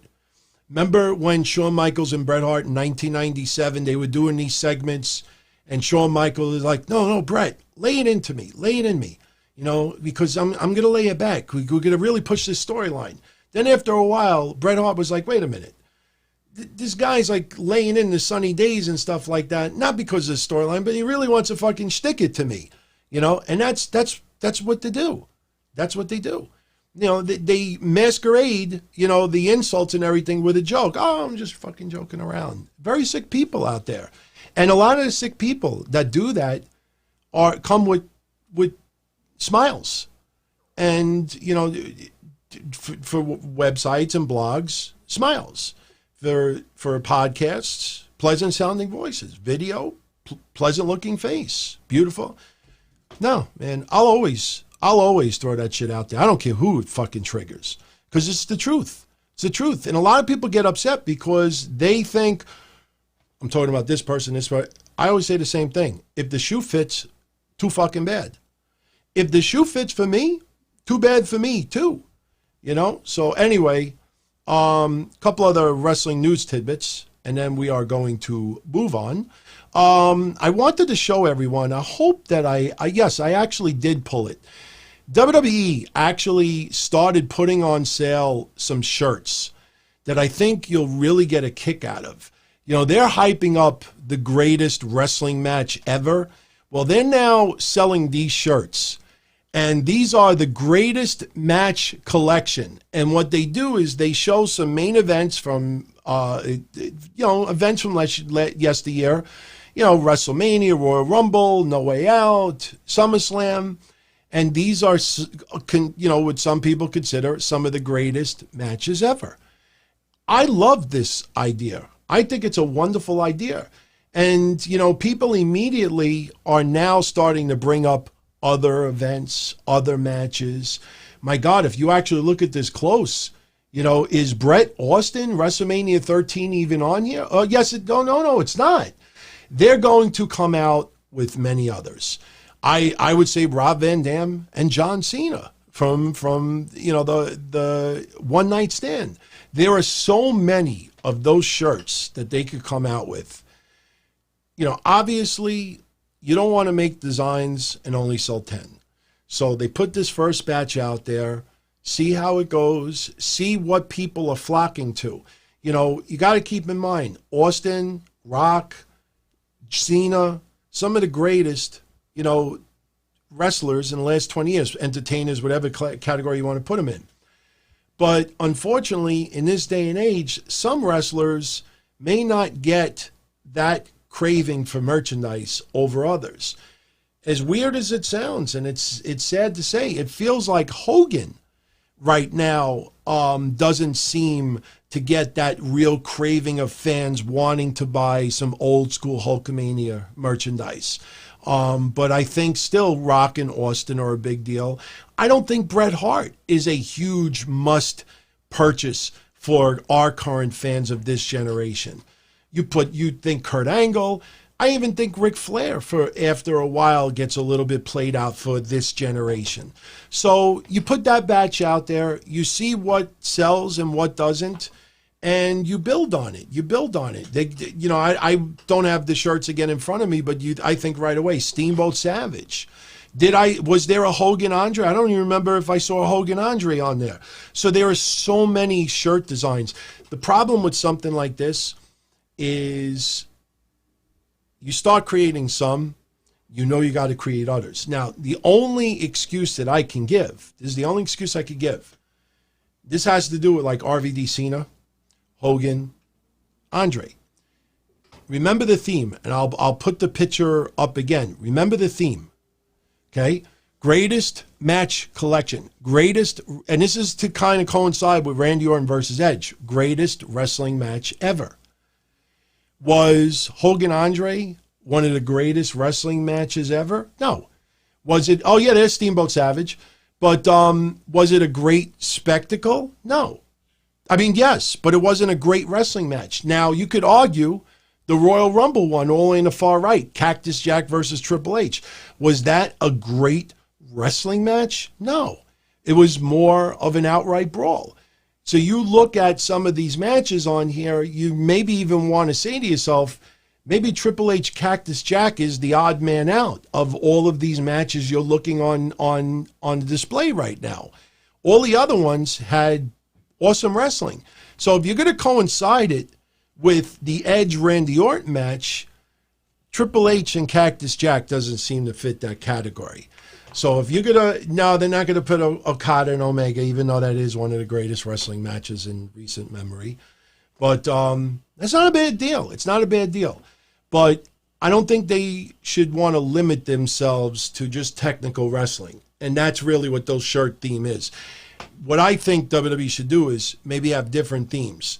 This set, almost like figures, this set is for the greatest wrestling match ever. Then you do another set that has to do with hardcore. You do another set that has to do with something else. You do series, and then maybe you come out with a series 2 down the line.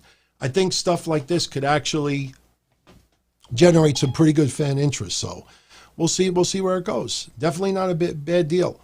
Do you guys remember Piss Milk Shit Guy? Piss Shit Milk Guy? Did Mish, if he's still around, did he hear about this? I took a slug of my seltzer. I actually should have just waited to put Piss Milk Shit Milk Guy on here right now. For those that don't know who Piss Milk Shit Guy is, I've talked about him many times in the past. That is Armando Montalvo. I don't even need to look it up. He's a whack job. He lives in Florida. And I'm sorry if this is going to lead to some very disgusting footage. But if you really want to research who this guy is, you go on Google, you type in Armando Montalvo, or you look up piss, milk, shit guy. That's all I'll say. He stalked women wrestlers in WWE in the past and actually showed videos that involved those ingredients. He was quickly labeled the piss, milk, shit guy, or the piss, shit, milk guy. He lives in Florida. He is very mentally unstable. He shows up at WWE Performance Center, yells, screams. He is the same guy that got shot a couple of years ago in the WWE parking lot in Florida for threatening cops and charging the cops. He has an order of protection against him that he's not allowed anywhere near the WWE grounds. And every year or two, he films himself showing up there. He's cursed in front of kids. The guy, and I've said it in the past, sadly, that guy, this is not a joke. I truly believe that guy, his story is going to end in a terrible tragedy. And I even said that before he got shot at WWE headquarters in Florida. Something tragic is going to happen with that guy. Even though it's already a tragedy with him, but something tragic is going to happen with that guy. And you think after being in jail, you think after being shot, you think after being in the hospital, you think after being in court, you think after years that maybe you start wising up, or maybe the medicines start to kick in. Not a chance. Not a chance. He showed up in Florida again, I think last week or this week. He videotaped himself for about an hour. He got arrested. He's doing court again next week. And again, this is a guy that's already been arrested numerous times for stalking WWE. He's done some disgusting, sick videos online, stalking people in the past. He is mentally unstable. He is not a kid anymore. And he decided to do another appearance this week. And I have it. And I'm going to share just a couple of moments with you. And I didn't watch enough of it to see if he actually used this term. But when I see what he has, my immediate thought was, oh, I get it now. You know, carrying cross. You get it? Carrying cross. You know, carrying, if you look up the definition of carrying, it talks about prey and everything. But if you actually say that fast, carrying cross, you know, it doesn't mean like Karrion. It could be Carrin, carrying cross, because this Matarazzo decided to do this. God bless. Jesus loves you. Guess who's gonna debut on Monday Night Raw? Me, myself, and I. Hold up. All right. Let's try this again. Let's not go to jail. Let's not get locked up. All right, let's rock and roll. Eddie gave me the okay to let's do this. Eddie. Not Eddie. So now I got my sombrero.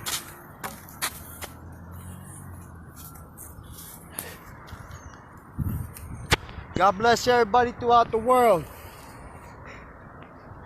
Let's figure this out. I just got the call. Y'all. So, I'm going to fast forward it. We gonna see what they want to do. If we're gonna talk out and finish out this business. So, we gonna figure out what they want to do. But guess who's gonna debut? We got 10 minutes left on Monday Night Raw, y'all. Guess who's debuting on Monday Night Raw? No way. You gave him the text message.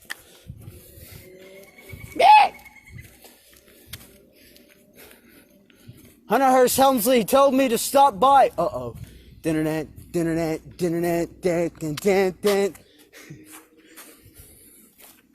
Guys, so many order protections from WWE. Oh my God. $1 zillion deal. The rumors are true that Triple H is trying to keep me under contract of the WWE forever under the network of the umbrella. All right, well, we haven't been notified of that. And this is coming from the security guy with WWE, and when you have this gentleman here that's with WWE. Well, just for the record, I did security for WrestleMania. You did for WrestleMania? Yes. Where at? Where's that at? At Orlando. At the Camping World Stadium? Yes, for Linda McMahon, the chairman's wife, which happens to be the mother-in-law of Triple H. Yeah. And Lillian Garcia! So tonight, because technically you're not doing anything, you're not impeding the flow of traffic, you're not impeding the flow of pedestrian traffic, we can't tell you got to leave this sidewalk, but what I would do is tell you to keep it low, or just go ahead and take off tonight. Because can I shoot a promo? You can do whatever as long as it doesn't impede with whatever's going on. Can you tell Triple H I'm here? No. Can you tell William Regal I stopped by? No. Why you won't say nothing? I'm not saying anything, man. I'm not your messenger. I'm really not, man. So how do we go through the right channels? You send whatever you got to the corporate office in Stamford, Connecticut, and go, I'd like to meet and I'd like to have a conversation, or send my resume to whoever, and you send it to William Regal. I don't care. I want to bury the hatchet though. But this isn't going to happen here. I mean, let's face it, hypothetically, you're to the promised land that y'all wouldn't let me in, but I led each and every one of you to this year's WrestleMania 36 to still stand here today to show you that the Lord Jesus Christ had a plan for me and each and every one of you to make the most greatest entrance of all time in WrestleMania history. Guy's sick. This goes on and on and on. Just for the divas and the maestros from my rap flows, Biggie Smalls and Tupac are in heaven right now. And they know, and everybody from Union Park that went to school with me knows this was my dream. And I still showed up and showed the whole world I had a heart. And this was always my dream.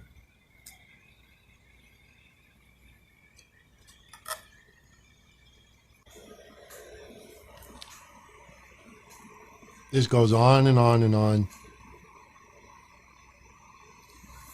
Did you guys smell about that airtime at this year's WrestleMania 36 at the front door?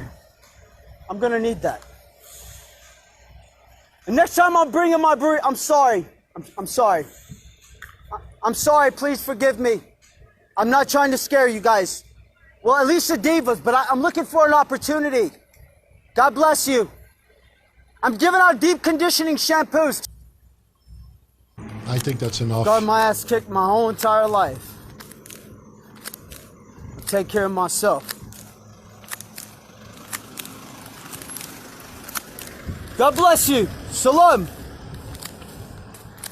Don't thank me, thank God. Heavenly Father, I needed that. One time. All right, that's enough.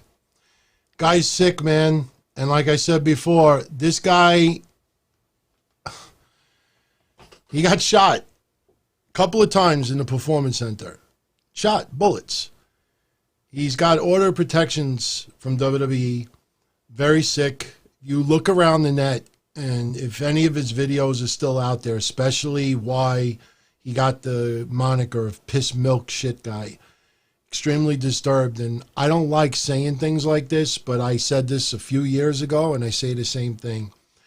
I always feel one day we're going to wake up and it's going to be on the news that this guy either took his own life or showed up there with some type of a gun and started trying to blow people away. This guy's sick. It's very sick, and it's very disturbing. Blew me away that this guy back in the news. And it's crazy, man. It's crazy. If you've never heard about this guy before, I'm just warning you. You start, and I'm not exaggerating either. You start looking into it, you're opening up Pandora's box. And when you see some of the things that I've seen and Mish has seen and some of you out there have seen, it's disturbing, man. It's disturbing. You know, this is another form of the sickness with social media. Everybody thinks that they're a celebrity. Everybody thinks that they have a following. Everybody, it's sick, man. It's sick. So, Anthony Diaz, I'm not doing what he wants to do. He could give a shit about me. He could give a shit about you. He could give a shit about if a million of us went on his social media account and said, oh, man, keep doing what you're doing. No. He wants WWE to acknowledge him. We are nothing. He could care less about any of us. He wants them to acknowledge him. That's all he cares about. And it's fucking sick. So, I want to give a little picture for everybody out there. You know, we talk about AEW. And we talked about how they were doing the testing and everything. And Vicky Guerrero, I thought you all would get a kick out of this. Vicky Guerrero posted a picture of, and let me do a closer one, of the wristbands that she gets every time she's tested. They test for COVID, they test for temperature, and every time you are tested, the code number represents your file, and they put the band around you. And she wanted to show everybody, you know, how in-depth AEW is with testing everybody. And, you know, like I said, if you think about that idea, and I mentioned this Monday, and I kind of mentioned it on Wednesday as well. If everybody in NXT and the WWE is tested that thorough, and you know everybody within those doors right now don't have COVID, why do they have to stay behind plexiglass? Again, to get, my opinion, to get fans used to the plexiglass. So when they do let people back in the building, you don't want all these fans be like, the fuck is this? What the hell is this plexiglass doing here? You know, they want people to get used to the plexiglass. So I figured I'd share that with you. I think you would get a kick out of that. Let's see. Other than that, I think we are pretty much set as far as wrestling news goes. The AEW NXT ratings. Wow. I don't have in front of me what I believed AEW was going to do. I think I said somewhere around like 767 or 773. And I thought NXT was going to increase as well. I thought maybe the mid sixes, because they did 592 the week before, which is really terrible if you think about it. Well, you got to really just either be a Debbie Downer or just not a fan of Wednesday wrestling or just looking for attention to shit on this. AEW this week did 827,000 viewers. They had an 18% increase in their viewership. NXT scored 731,000 viewers, and they had a 23% increase.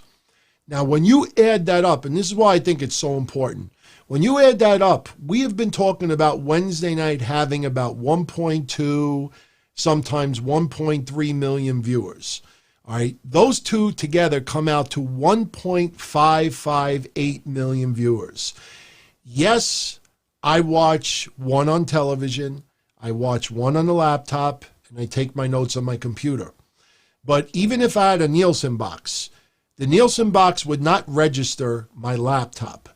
My point is that this is pretty close to 1.5 million different fans watching wrestling on Wednesday night. When you tune into Monday Night Raw and you look at their ratings, which are under 2 million, Wednesday Night Wrestling is getting closer and closer to be the same rating that Monday Night gets. And if you're going to rip AEW or NXT's ratings and then say that there's nothing wrong with Raw, and you fail to realize that Wednesday night almost had 1.6 million fans watching wrestling, that is comparable to Monday night. And that tells you of how disappointing Raw is or what wrestling right now currently is. And it's terrible because up until recently, wrestling was the only sport on TV. And you thought that they would have, and I've mentioned this analogy before, they would have put on their best suit, just look their absolute best and just try to stand out. So everybody, when we look back at COVID, like, man, there was no baseball, there was no football, no hockey, no basketball, no karate, no UFC, almost nothing. No car racing, but fucking wrestling, man. They just went over and beyond what anybody could have expected. And that's not the case at all. Even though, as I said on Monday, that I think the pay-per-views have been much better than people expected. Do you think we would have got the Boneyard match? Do you think we would have got the Firefly Funhouse match? Do you think we would have got the Stadium Stampede match if there was no COVID? That's something you need to ask yourself. And I don't know if we would have gotten any of the three. Maybe you would have got a variation of the Boneyard match or a variation of something with Cena and Wyatt. Just remember that some wrestlers did not want to compete during COVID. So I personally think that when we look back at the COVID era, which is what I call this, the COVID era, I think we're going to look back on it, and if we get more Stadium Stampedes, if we get more Boneyard Brawls, if we get more whacked-out Firefly Funhouse type matches, I think we're going to look back at the COVID era and probably say the best thing that came out of the COVID era were these cinematic matches. And yes, before anybody opens up their mouth, I remember the broken, Hardys and TNA. I remember Lucha Underground. I remember, the Wyatts versus the New Day. And I remember all that. But the thing is that now we've had three and we didn't even talk about Money in the Bank on the top of the WWE headquarters. There's four. We have four very creative, very unique, very well-produced matches within, 2 months? That is a big fucking deal. I think cinematic matches are here to stay. They will not be every single pay-per-view, but when you can start producing bits and pieces of a match and do this, and you don't have to do it in front of a live crowd, and you could give, plenty extra time, my God. There's a reason why movies are, movies, because they're made in advance, they're produced, they're edited, takes, retakes, redos here. Everything is put together, special effects, instant replay, whatever you want to talk about. When you have pro wrestling live on a pay-per-view and the match goes down right then and there, it's the difference between Bray Wyatt and Randy Orton in a fucking house, which actually part of it was pre-recorded, if you remember. But that is the difference between Bray Wyatt and Randy Orton taking place literally almost the same day as a pay-per-view, and parts of it is, than having the Boneyard and Undertaker being done in advance. So I'm telling you, Impact Wrestling, too. I've been praising Impact Wrestling on Wednesdays. Is it must-see TV? That's, debatable for a lot of people out there. But even Carneyland, my God, just listen to my analogy, Mike, about what I feel Carneyland is. Listen to what I said Wednesday. Now MLW, I'll talk about it Wednesday, not today, but MLW is going to be coming out with their own, series as well. There's a lot more creativity being done right now. And it's driving Jim Cornette batty. He fucking hated the stadium match, hates this, hates that. Again, he's got an audience that I call them now grumpy old men. That's what it seems like. Hate. Unfortunately, we're in a very unique period of time. And, the wrestling is trying to think a little bit outside the box. And, I just think it's ridiculous, But anyway, fuck that. We don't need to talk about that. Jericho, remember Wednesday when we talked about Tyson and I said this is all done, and I even did the lingo. I said this is all done so they can have da-na-na. Well, it happened. ESPN interviewed Chris Jericho, talked about Tyson, thinks that Tyson could definitely have a match in AEW. Praised Tyson, said it was not a ripoff of, Tyson, Austin, or anything like that. This was a build on 10 years ago when Tyson knocked out Jericho. Honestly, everybody, Tyson's in phenomenal shape. Tyson is a wrestling fan. Tyson is still intimidating. I don't give a fuck that he brawled with Austin.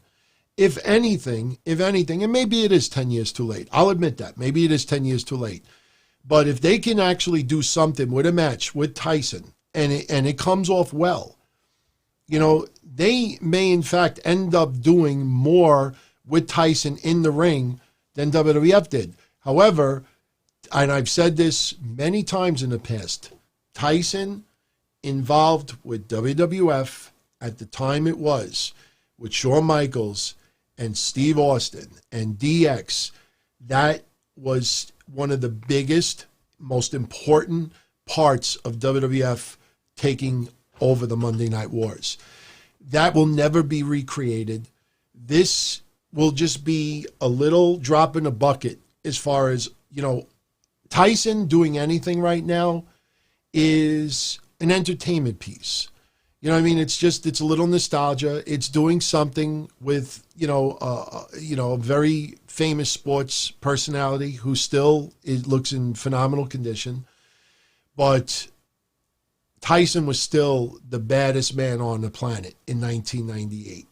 Tyson was still an enigma. Tyson was a crazy motherfucker. Everything. He was a badass. And that was just a big...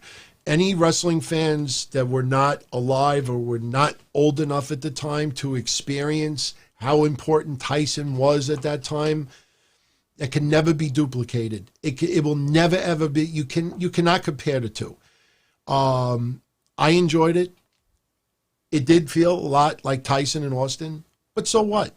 As I mentioned on Wednesday, a lot of wrestling companies, WWF included, copied other companies. We've had WCW copy things from Memphis, copied things from Smoky Mountain.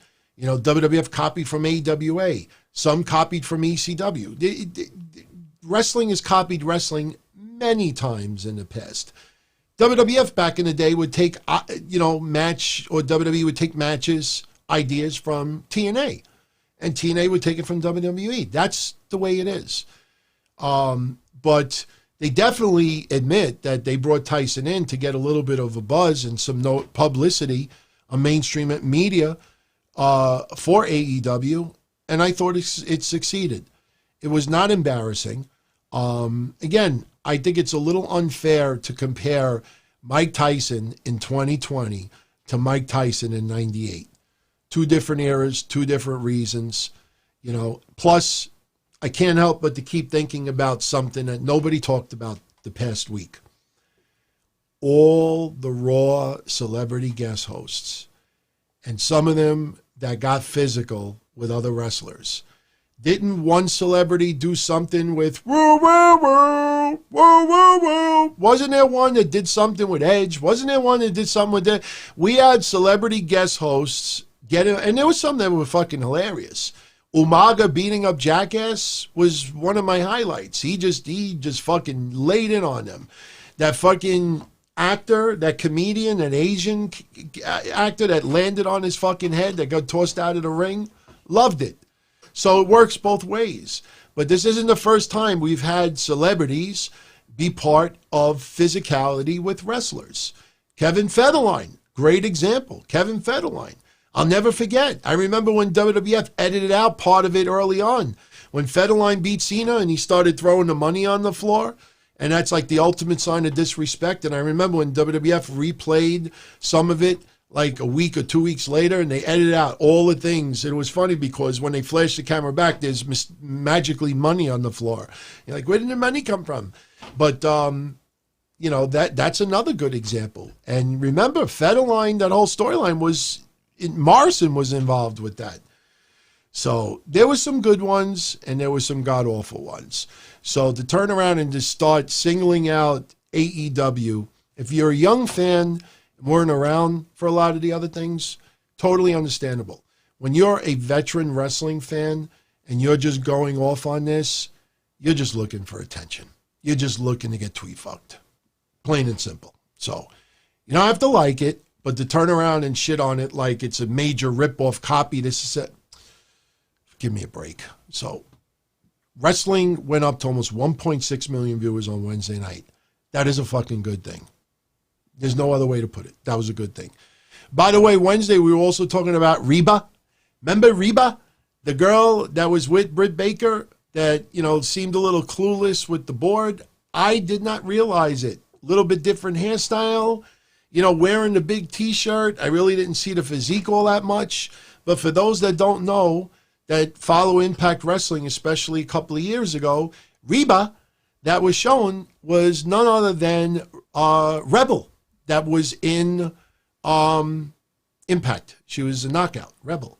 So she had like the grayest streaks in the hair at one point in Impact Wrestling, I believe. So, so she was Rebel. So basically all they did was they took away the E and the L at the end and they put an A instead. So you were Rebel, now you're Reba. Reba. China! By the way, for all you hornballs out there, did you see Kelly's nip slip on TikTok? TikTok. Carrying cross, TikTok.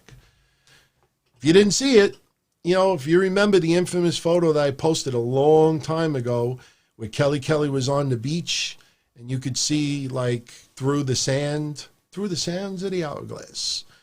You see the little slip on TikTok, you realize, that really was her nipple back in the day. So, she's getting engaged. I'm happy for her, man. That when she had that, she was so hurt and devastated when Andrew Martin passed away. It was Andrew Martin, right? Wasn't it didn't she do the psychics? They were trying to get in touch with Andrew Martin. That was sad, man. That was sad. So I don't have TikTok either, Steven. I mean, look, I set up a Twitch. I will be utilizing it soon. I have to just get a couple of things in order with the phone so I could start taking calls soon. So I kind of put Twitch on the back burner. And I will be utilizing more outlets for the shows so we could have even more interaction. But I don't see myself getting a TikTok. I will tell you that right now. Even though they're doing all the things, I see all the creative videos that they're doing. I even got to give the Iconics a little credit. You see the other day, the Iconics, I think it was Peyton Royce. She's got Windex and she's wiping. I'm sure some of you saw it. Anthony Diaz, once I start taking calls, we'll definitely set up call-ins, absolutely. But even the other day, I was looking at the TikTok, I think Peyton Royce, she's in like a bathroom, and she's got a rag, and she sprays like Windex, and she rubs it like this. But she does it so the camera is blocked for a split second by the rag, and when she goes like this, Billy Kay's on the screen.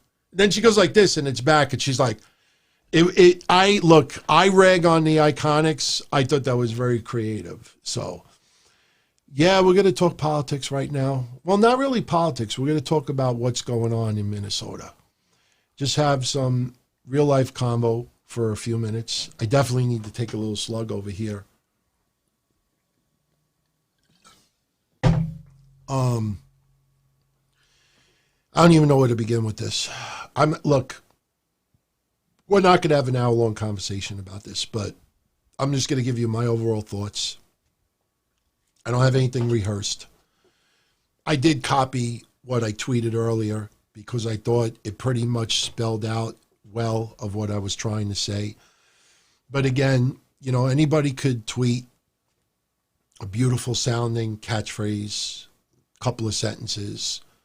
Everybody thinks, it's so on point. And then a couple of days later, same tweeter returns back to being a dick. Say it bluntly. You need to hear someone. You need to see their eyes. You need to see the person that claims to feel the way that they do. What happened is an absolute tragedy.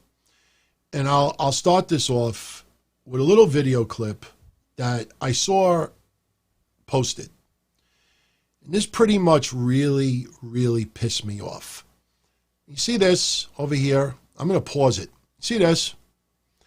These are protesters, I believe, in Minnesota. I'm 99% sure this is Minnesota. And the protesters really aren't burning anything. You know, they're around the streets and, you know, they're obviously protesting what happened. And you see some cops riding by. I don't know if all of you have seen this or not. And it's only a couple of seconds, but I want you to watch it closely because to me, this pretty much sums up my anger right now for law enforcement. All right, I'm going to put the audio to it. I'm going to restart it.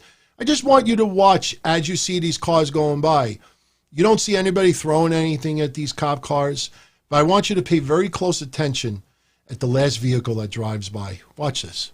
All right, here it comes. All right, here it comes. There you go. Pepper spray. Pepper spray. I don't know if you saw that clip. Here's my take on the whole thing. All right. Now, I do understand that this police officer, what was that asshole's name again? That police officer that got arrested? The officer that had the knee on his neck is arrested, being charged with third-degree murder. He's also being charged with manslaughter. Now, I'm not going to get into the whole legal aspects of this. Third-degree murder sounds very fair because third-degree murder is when you, and look, I don't have legal ease in front of me or anything like that, but third-degree murder is when, you know, you're not intending, you're not looking to kill someone, and you're not intending to kill someone, but your egregious, you know, acts cause the murder of the death of someone. That's pretty much the best way I could describe the difference between third degree and second degree murder. If they thought that he intended to kill, then he would have been charged with second degree murder. You couldn't charge him with first degree murder because he didn't wake up and say, I'm going to kill that person. All right, Derek Chauvin, all right. I watched that video of him putting his knee on the guy's neck. Now, I don't want to get animated here. This is the number one thing that angers me about police officers right now. And I will preface this by saying, and by the way, you know what? Much love to everybody who's here live right now, because I actually see the numbers actually going up in the last 5 minutes who tuning in. I guess you all knew that I was going to be doing this, but this is just Anthony de Blasi talking right now. I'm a white guy. I'm an Italian guy, all right? But people forget that my father worked 3 jobs for 20 plus years just to get enough money together to be able to try to live a little bit comfortably. I work 4 jobs right now, just try to maintain what I have. Yeah, they're not all full-time jobs, but it's not like, you know, we just sit back like celebrities and just rake in, you know, royalties and, you know, that's it. I never take advice from anybody who is a major celebrity. They have their nest egg. They've made their career. So they could preach whatever they want. They could tell us what to do, what not to do. They are not in our life. They are not in our bubble. They could act it. They could come off on social media that they're everyday people like all of us, but they're not. They're not. Politicians the same way. You know, it's all about power. It's all about control. And it's on both sides. And I really don't want to be animated with this, but this is the best way I could describe why this really just set me off to the point where these riots are necessary. And look, if you disagree with me, all I say is just respectfully disagree. If you're going to just write nasty shit, especially on Twitter, I don't care if, you know, I do care, but I just want to, you know, I appreciate our patrons, but once in a while, somebody will really, really go off on me and then basically think that I'm not going to block them simply because they're a patron. You know, there's ways of agreeing and disagreeing and being respectful about it. This is coming from here. You think my shows suck? You think I'm an instigator? You think I'm, talking about people? I'm fine with that. But when this is coming straight from the heart and I'm telling you why I feel the way I feel, and some of what I say may get very, very raw, you're talking about this, all right? And 3-4 days later, you're still talking about this. I don't do the cycle. I don't go from step 1, step 2, step 3, and then start no, I don't do that. This is the best way I could describe this, okay? I don't want anybody to actually do this, but you watch that video of that officer putting his knee on his neck, and the guy saying, I can't breathe. My stomach hurts. My neck hurts. And he starts calling for his mother. I was going to play the video tonight of my mom and my dad at that wedding that I talked about, that AJ talked about, the artist, AJ Moore. And I have it queued up, and I was going to play it. But the reason why I decided not to today is because I want all my emotions to stick only on this topic. But this is the thing, all right? What pisses me off the most about this is that 99% of cops are good cops. 1% are bad. But the problem is, in law enforcement, that's not an excuse. And I know people personally, and I brought this up before, I know people personally who became police officers because they really wanted to protect and serve. I know people who went into the military because they wanted to protect and serve. Then there's about 2 or 3 people that I have known over the years that wanted to become a cop because of the power, because of being, this high and everybody else is this high. I know one person in particular that wanted to become a cop so he could basically, people don't want, he actually enjoyed when people broke the law because he could fucking do something about it and they couldn't. All right. I don't talk to that person anymore. I hope to God he's changed his ways.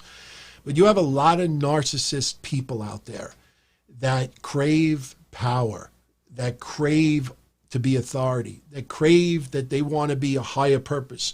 You see this stuff going on with Trump, with this Russian collusion and this and that. When you see this James Comey guy and he's talking about how, good people sometimes lie and this and that, they actually think, and this is not a Trump praise because I don't follow Trump on social media anymore, but this guy actually thinks in his mind that because he believes stopping Trump is a very good thing, that it's okay to break the law in order to do that. They won't ever admit that, but that's the case. So when it comes to these cops and power, the problem is that in all walks of life, you see people that live in your neighborhood. You see people on the news. You see athletes. When you see people abusing their spouses, a lot of it's about control. You don't even have to physically abuse your significant other. It could be mind control. It could be mental abuse. You see it very recently with a male wrestler and a female wrestler. I don't want to name names. All right. When people hit and need that control, it's about power. And it's the same thing in law enforcement. And the problem is that you ever know someone that they get into a fight, they snap, and you can't control them? And they snap so much that they start shaking. They just totally lose it. The problem is with a lot of cops is you don't know if they ever get to that breaking point. And some of these officers never show any signs of going over the top. But sometimes you go to a point of no return. I'm sure some of you out there right now, you get into a fight in a club, you get into a fight in a school, you get into a fight, protecting someone, and you get so angry that you just lose it, you just snap. And you're almost looking at yourself in the third person. And that's what happens with a lot of cops. They go beyond the control and they don't know where to stop. Now, cops, and this is not a defense, but I'm going to get to this in a minute. A lot of these cops, they're apparently trained that when you shoot to kill. And This didn't even involve bullets. And what angers me, and I watch Live PD all the time. I'm a big fan of Live PD. And I see some of the garbage that the cops go through, but I also see sometimes where you could really see, you know, where the line gets very close to being crossed.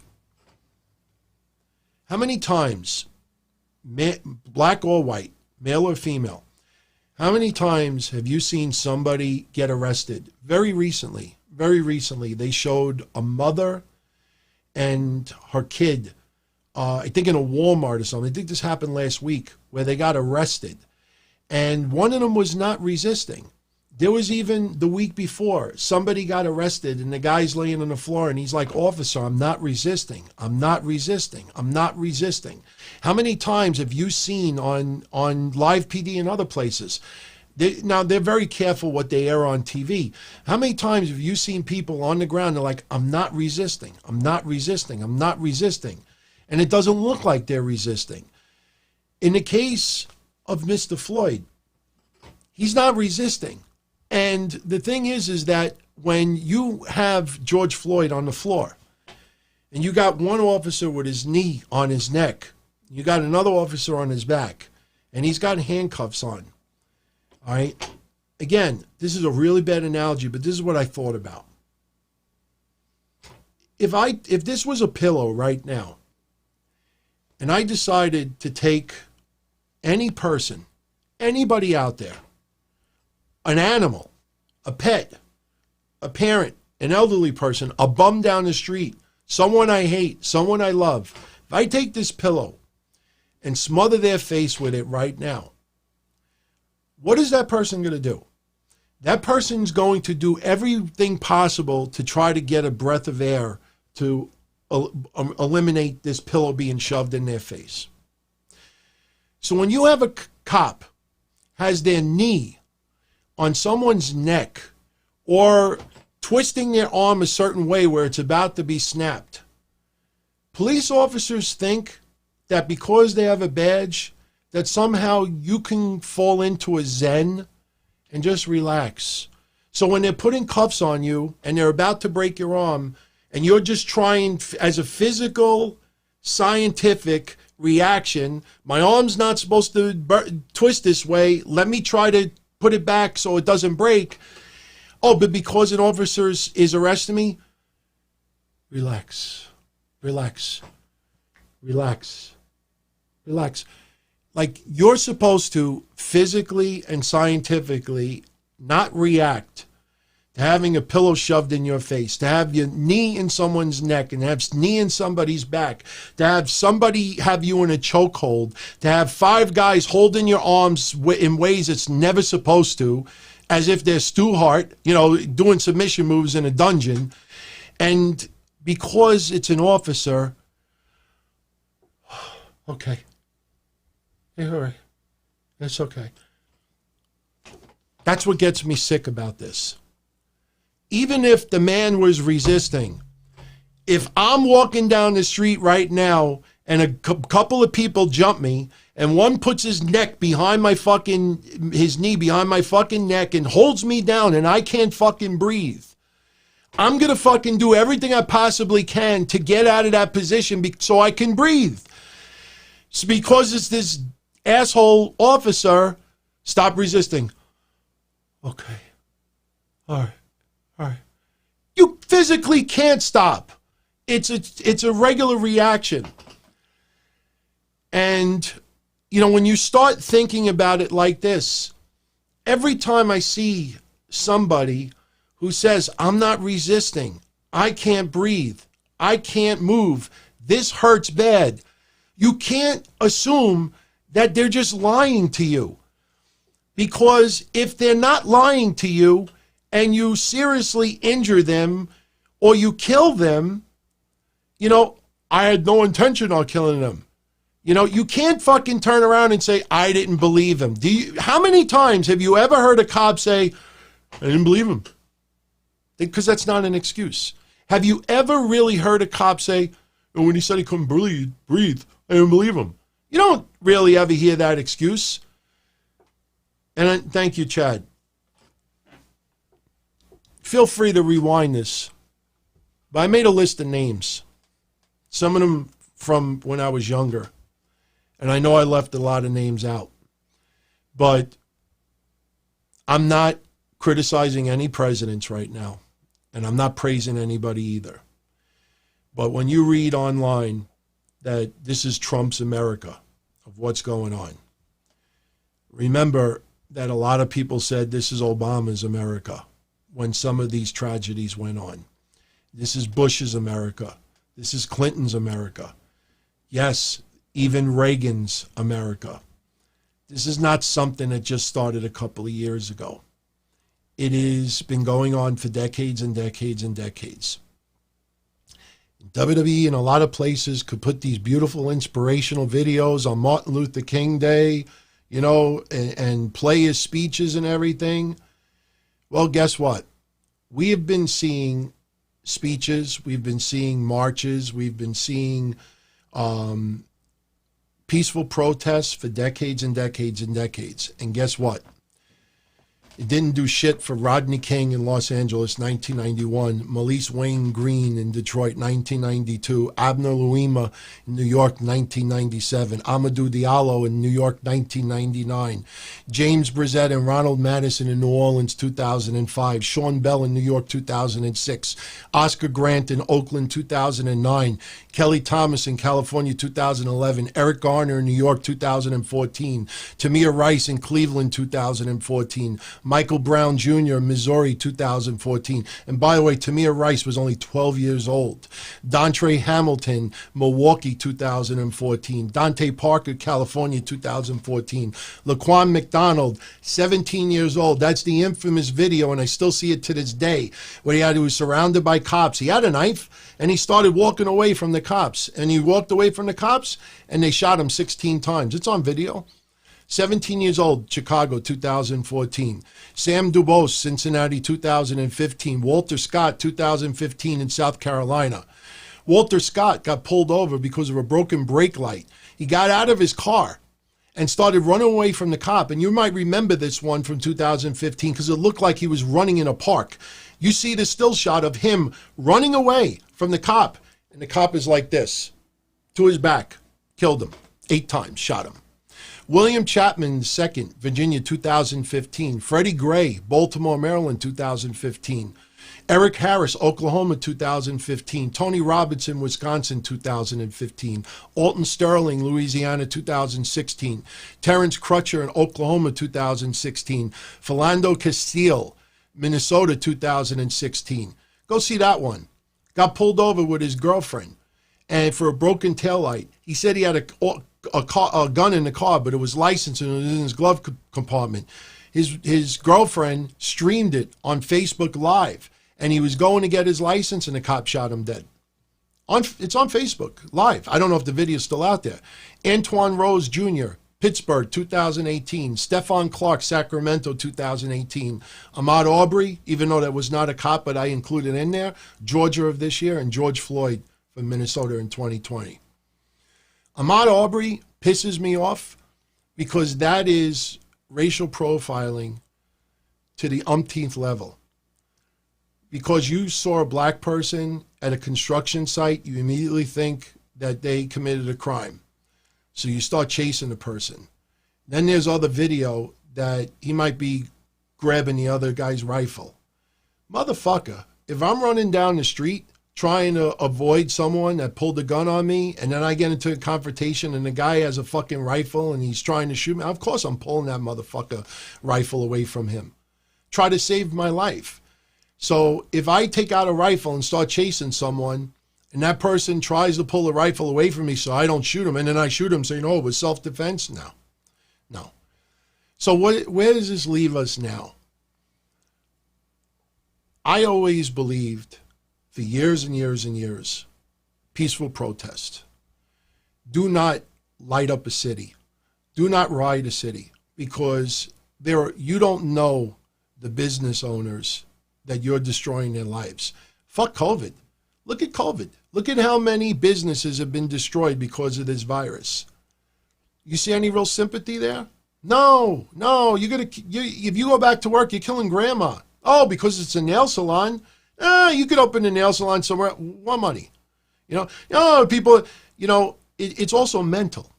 Some people wanted to go back to a nail salon simply because they wanted to feel like life was coming back to normal.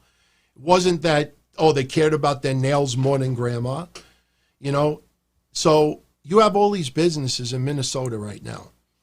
And you don't know if the businesses that were burned down are also against police or Democratic or Republican. You don't know at all. And they're all burnt down. The problem is, if you peaceful protest, you've been peaceful protesting for decades and decades and decades, and what it does is it makes everybody feel good for a little while, and they go right back to their ways. So the problem with a lot of police officers is that you have a lot of testosterone. You have a lot of in here as far as power. And unfortunately, I took the police test. I failed because I was too fat. All right, you could laugh at that all you want. My father, if I ever had my father on here and I said, Dad, what did you want me to be when I grow up? You know what he said? I wanted you to be a cop. And I went and took the police test to make my father happy. I never wanted to be a police officer. I wanted to be maybe an investigator or a detective, but I took the police test and I failed. I was 320 pounds. I said I was too heavy. And I was kind of happy that I failed because I didn't want to be a police officer at the time. But the thing is that I remember clearly that when I was taking the test and going through everything, they gave you psychological tests, but they really don't know what's up here. I think of, I watched the movie Stripes the other day, and it's a comedy with Bill Murray. And I remember it was, I think, Francis, like towards the end, and he's like, finally, I'm going to get to kill somebody. It was a joke. But there are people out there, maybe not necessarily kill, but that control, that they have power and authority, that could really get in one's mind. And I think what officers need to do is they need to start training these officers that you do not shoot to kill. That should not be priority number one. And the problem is, and there was a case with a female cop not too long ago. The problem is that you don't know in the heat of the moment how somebody is going to react. Look at Shad Gaspard. God rest his soul. Shad Gaspard. He stopped an armed robbery. And look, if you notice, other than reading the names, I'm not looking at nothing. I'm talking to you from here to here. When Shad Gaspard stopped that armed robbery, he said, I didn't even think about myself. I just wanted to stop that guy from committing the crime that he did. There are other people that could talk all night long or tweet all night long. I would have done the same shit that Shad Gaspard did. And if they're ever in the same fucking room and somebody pulls out a gun, you know what they do? They run away and pee their pants. Some people, you don't know what they're going to do in a split-second reaction. Unfortunately, the police force does not train someone or know what someone's going to do on a split second. You don't put them in a situation where somebody starts legitimately shooting at you or does this or pulls a weapon or pulls a knife, or you think it's a gun but it's a cell phone and this and that. You don't know truly what how's going to react. So you're going to get some people. I always use this as an example. I knew some friends that were cops. And I remember one time back in the early 90s, we all went to Sprats on the Water. It was a club. And I remember a big fist fight broke out. And I remember one of my friends that was a cop at the time got his ass kicked. Got his fucking ass kicked. And, look, he took it. He got his ass kicked. And that was it. There are some cops out there that they get into a fight with someone else that is unarmed. And the moment they feel that they're about to get their ass kicked, the gun comes out. And they use the same excuse all the time. I was fearing for my life. Well, guess what? I don't think my friend in the club was fearing for his life that night. I think he was fearing he was going to get his ass kicked. There is a much bigger difference about fearing for my life and fearing that I'm going to get my ass kicked. And a lot of police officers jumped the gun. Now, it is true that more white people get shot by cops than black people. But the only reason that is because there's more white people in the United States of America than black people. That's the truth. When people say, oh, more white people get shot by cops every year, yeah, that's because there's more white people. Just like you could look at a lot of other, that's why when you see a company and the company has 80% white, it's not because they're racist sometimes. It's because they're in an area where if you look at the overall population, it might only be 15% black or 20% black.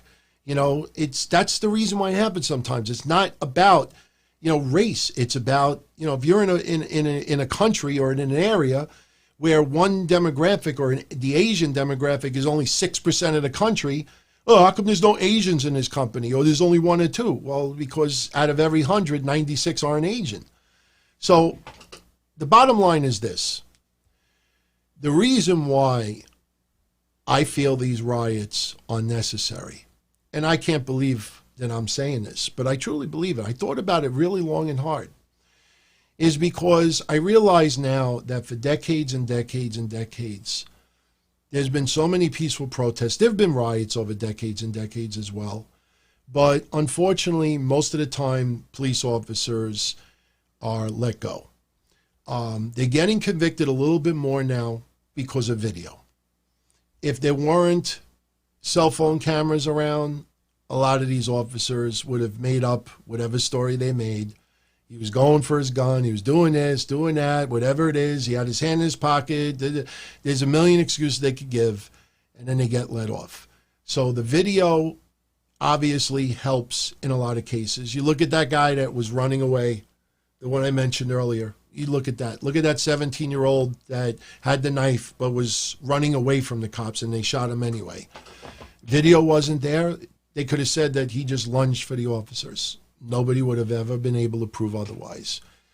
So, yes, innocent people lost their livelihoods because of this. But the problem is that officers still, even with the riots of 91, even in the riots of the early 2000s, the mid 2000s, late 2000s, even though these riots occur, it's not deterring officers as far as that testosterone, that power, that ignorance, that lack of sympathy. I think some officers look at some of the people they arrest almost like hunting in the woods. You shoot a deer, and you put the deer on the thing, you hold them upside down, you take a picture of it, you cut the meat, you put it in the freezer, and you eat it on Thanksgiving. All right. I don't think they treat humans like deer, but it's like they don't look at the human aspect of it. It's almost like, all right, this is my job. I work in a coroner's office. I can't take personal the dead people I'm seeing. I work for EMS and I witness deaths. I can't get emotional. I have to do my job. So a lot of these cops separate the human being that they have stopped from the fact that they're a human being. Right now, and this is what I said on Twitter earlier, this is exactly how I wrote it earlier, if I could pull it up. Oh, yeah. It's about time the physical devastation shows as the result of human devastation. Every single person's business that got destroyed didn't deserve to have their business destroyed. But the cops that live in that area, work in that area, work in Texas, work in New York, work in California, work in Chicago, work in Michigan, wherever they want to work, they may think twice next time they put their knee on someone's neck like, holy shit, I got to be careful here. This fucking person dies on me. My whole city's going to get burned down to the ground. Innocent people are going to lose their businesses. Innocent people are going to lose their livelihood because of my ignorance, because of my selfishness, because of my disregard for human life. So I don't agree with burning down neighborhoods, but it's at the point now that I think the only way you deter future people, these hicks in Georgia, those two hicks in Georgia and that third person that got arrested, they are very lucky that that fucking neighborhood didn't get burned to a crisp. And you know for a fact that they probably would have the utmost guilt that my neighbor didn't deserve it. My neighbor had nothing to do with it. Why you ruin that person's life? And well, you care about your neighbor, then you need to care about strangers as much as you care about your neighbor. You know what I always say, and you've heard me say this on the shows in the past? I look at someone that's black. I know they're black, but I treat them just like I treat someone who's white, someone who's gay, someone who's a girl, someone who's a guy, someone who's this. I treat people like I want to be treated. And I can't tell you. I mean, I wanted, for patrons, they know it. I was so this close of making public today the Stanley video. For those that don't know the Stanley video, I have a friend of mine. His name is Stanley. I know him now for 18 years. He's been in my house. He's been in my parents' house. He details cars, details planes, washes cars, boats. He cleans offices, and I've been using him for 18 years. He's got insurance with me. He's one of the nicest men I ever came across, and we became good friends. He's about 60 years old, 63 years old, I believe. He's black, dreadlocks, missing all his front teeth. You look at him, you'd swear that he lives homeless. Nice, one of the nicest men, and we're good friends. And he was in my office 2 years ago, and a guy came in. Saw him cleaning my office. The guy walks up to me and he says, "Everything all right?" So right off the bat, you see where this is going. It's like, "Is everything all right?" It's like, "Yeah, no, that's Stanley. He's a friend of mine. He cleans my office." I said, "He does an unbelievable job." So the guy's like, "Yeah." He's like, "I got a Jeep that I wanted to get detailed." I'm like, "You got to use him." He's detailed my father's cars. He's been to my father's house. And so I tell this guy, Stanley, I'm like, "Stanley, you want to go downstairs? He's got a Jeep. You know, you might be able to use it." And by the way, this guy, Stanley, lives in Staten Island. He goes all the way from Staten Island to my neighborhood to do stuff for me, and then he goes all the way back to Staten Island. And a lot of my patrons that are still around have seen this video more than once. So he goes downstairs, and he looks at this guy's Jeep, and me, I'm in my office doing my work. About 10, 15 minutes later, this guy, Stanley, comes back upstairs, and he looks like he's about to cry. And I said to him, I said, "What's wrong?" He says, "You got some fucking racist people here." And I said, "What happened?" The guy's wife that had the Jeep used to work in the same shopping center that I did. She don't work there no more. She worked in the same shopping center. So what happened was the guy went downstairs with Stanley and showed him his Jeep.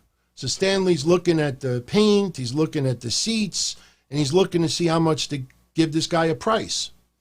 This guy's wife that works in one of the stores looks in the window and sees this Jamaican guy with dreadlocks in this guy's car. She runs outside, "Get the fuck away from my husband's car," and this and that. And he's like, "Ma'am, I'm just trying. I don't give a shit." She just totally berated this guy. I felt so horrible for this guy. And he's like, "No, man." He's like, "I'm used to it and this and that." So a couple of weeks later, I had told the story. And I think, and some people, I acted like I was just bullshitting. Like, "Oh, it's just, oh, what a convenient story, blah, blah, blah." So he was in my office 2 weeks later. I said, "Stanley," I said, "I have an idea." I said, "I have my phone with me." I said, "I'd love to put your number out there. Maybe some people could get some work." I said, "But you know what? With all this bullshit going on in the world with the racism," I said, "would you be comfortable to share your story of what happened?"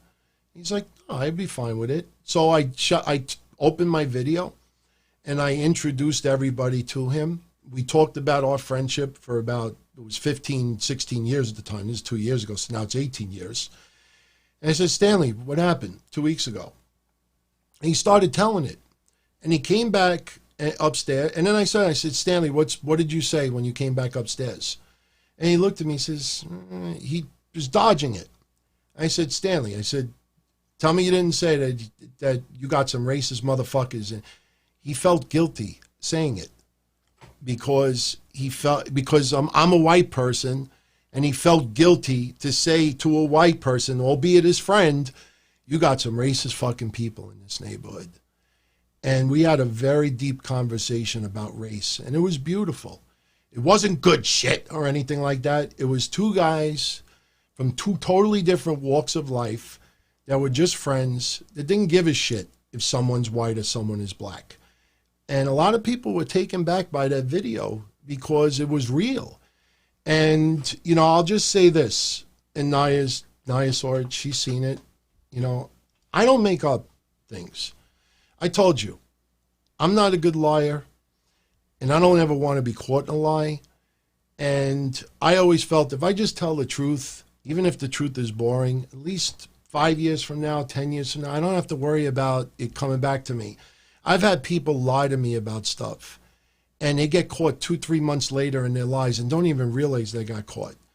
I'm not even going to mention podcasters, stuff like that, but I've joked with a few podcasters. I said, you remember what this person said 3 months ago, right? It's like, oh my God, I can't believe it. And it's not people that you think, it's just overall, because we talk to so many people online. The bottom line is this. You can't say, I don't look at color when I see people. Yeah, you do. I look at people and I realize people are black, and I realize that I could only imagine the shit that they have gone through. I showed you earlier a picture of my Lincoln Mark 7. I've been pulled over 5 times in that car because that car looks like trouble. If I post a picture of the car again right now, you look at that car with the tinted windows, and here's my car right here. You look at the car with the tinted windows and everything like that, and that car is driving. Oh, I didn't even realize I had this video up this whole time. That car is driving down the highway, especially everything blacked out and everything, and you really can't see. It looks like trouble. And I've been pulled over 5 times since I have that car, and I didn't do anything wrong. Didn't speed, didn't do anything wrong. Eddie Fridge, are you talking about, who are you talking about? I'm just curious, because he's talking about that somebody copied someone. So I have no idea who he's talking about. Is this guy Eddie Fridge talking about me, Dunzo Army? I'm just curious. I'm just curious. I'm just looking at this over here. Because the funny thing is, if he is, I'm a supporter of Joe Cronin, and I plug him all the time. So I don't try to be like anybody. I just try to be like me, and I've been doing this since 1997. So trust me, I certainly don't copy anybody. But anyway, okay, it's all right. If that's what he thinks, I'm not copying. And you know what? If Joe Cronin has similar views than me, I give him credit for that. But, you know, he's blasting me. So be it. I don't know why. I'm just telling you the truth. And there's a lot of people that could back up. Well, anyway, bottom line is that I've been pulled over simply because of the type of car. I could only imagine what it feels like to be pulled over simply because, not the color of my car, but the color of my skin. And it's terrible.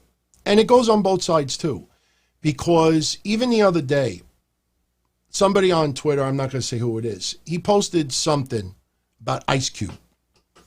Ice Cube was writing some outrageous stuff. What happened was Ice Cube found a picture of a guy with a MAGA hat that looked a lot like this cop that finally got arrested for George Floyd.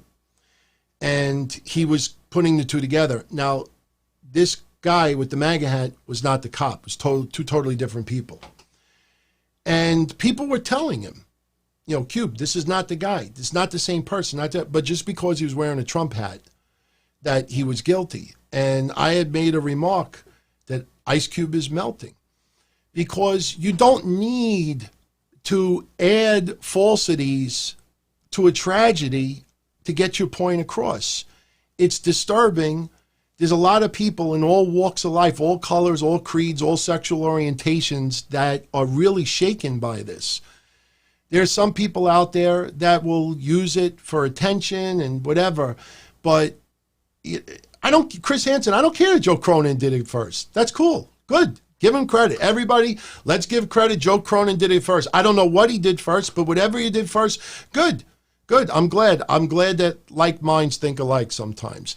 I guarantee you, I'm not the first in a lot of things that I say, but that's all right.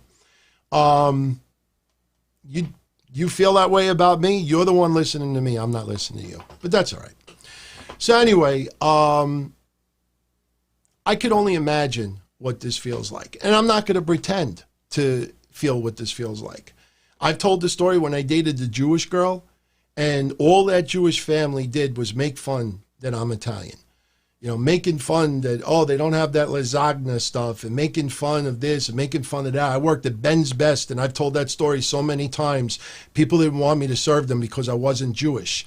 And I've said how black people feel sometimes about white people is how I used to feel towards Jewish people. Then I realized that not every Jewish person acts that way.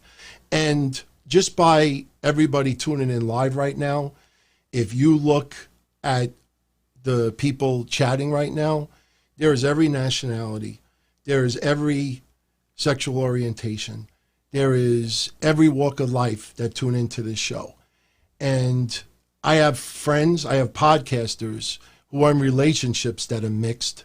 And I guarantee you, they don't look at each other as, oh, that's my white girlfriend, or that's my black boyfriend, or that's my white boyfriend, or my black girlfriend, or two guys or two girls.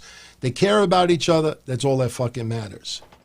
All right. My cousin, Italian, 100%, married somebody who was black. You know, when you care about people, color is secondary. And unfortunately, right now, you know, what's going on is a build. When a dog is kicked over and over and over again, or any type of an animal, sooner or later, that animal is going to bite back. When you use that analogy with pro wrestling, you know, TNA, don't keep poking the bear. AEW, don't keep poking the bear. Don't poke the bear, because sooner or later, the bear's going to snap back. You keep, you know, putting this off and putting this off. Everybody, oh, we care, we make a donation, we feel better, you know, and we try to move on with our lives. It doesn't take care of the core inside. Look at this Karen stuff. I didn't even know what the fuck this Karen stuff was until a week ago. And then I saw it. I see the woman in the park. I see today a video of some fat white woman just telling people, go back to your country simply because they're listening to Latino music in the United States. You know, there is a core group of people that just have hate in their heart.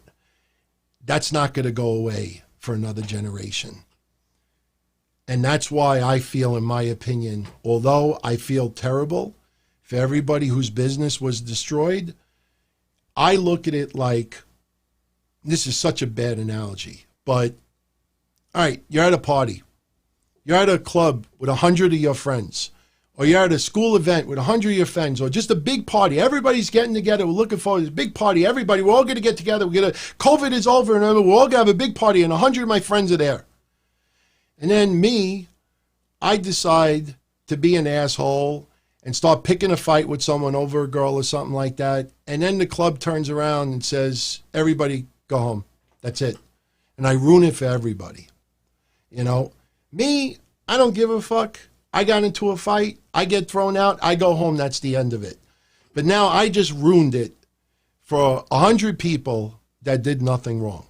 So guess what? The next time I have a party, or I go to a party and all my friends are there and anything, well, you know what? I have to be a little bit more careful, because I could ruin it for everybody else out there. It's a bad analogy, but the point is that this cop right now is trying to think of 1,000 reasons why he was not trying to kill this guy.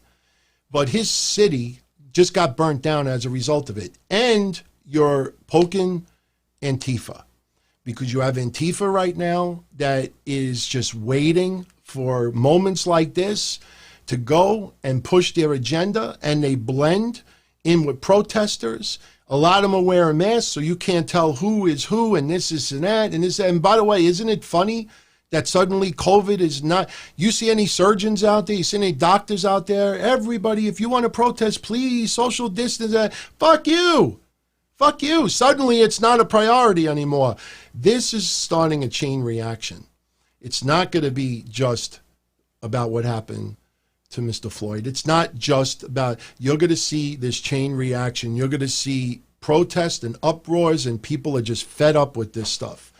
So although terrible what happened in Minnesota, but I guarantee you there are a lot of cops in a lot of other areas who have been problems in the past. This cop that got arrested, he's got a couple of issues. He's had complaints against him in the past. Every officer who has had issues or attitude problems, something like that, hopefully they see this and finally wake up and be like, holy shit. As much as, I love the control in it, if I fucking go over the top and I kill someone, my whole city could get burnt down over it.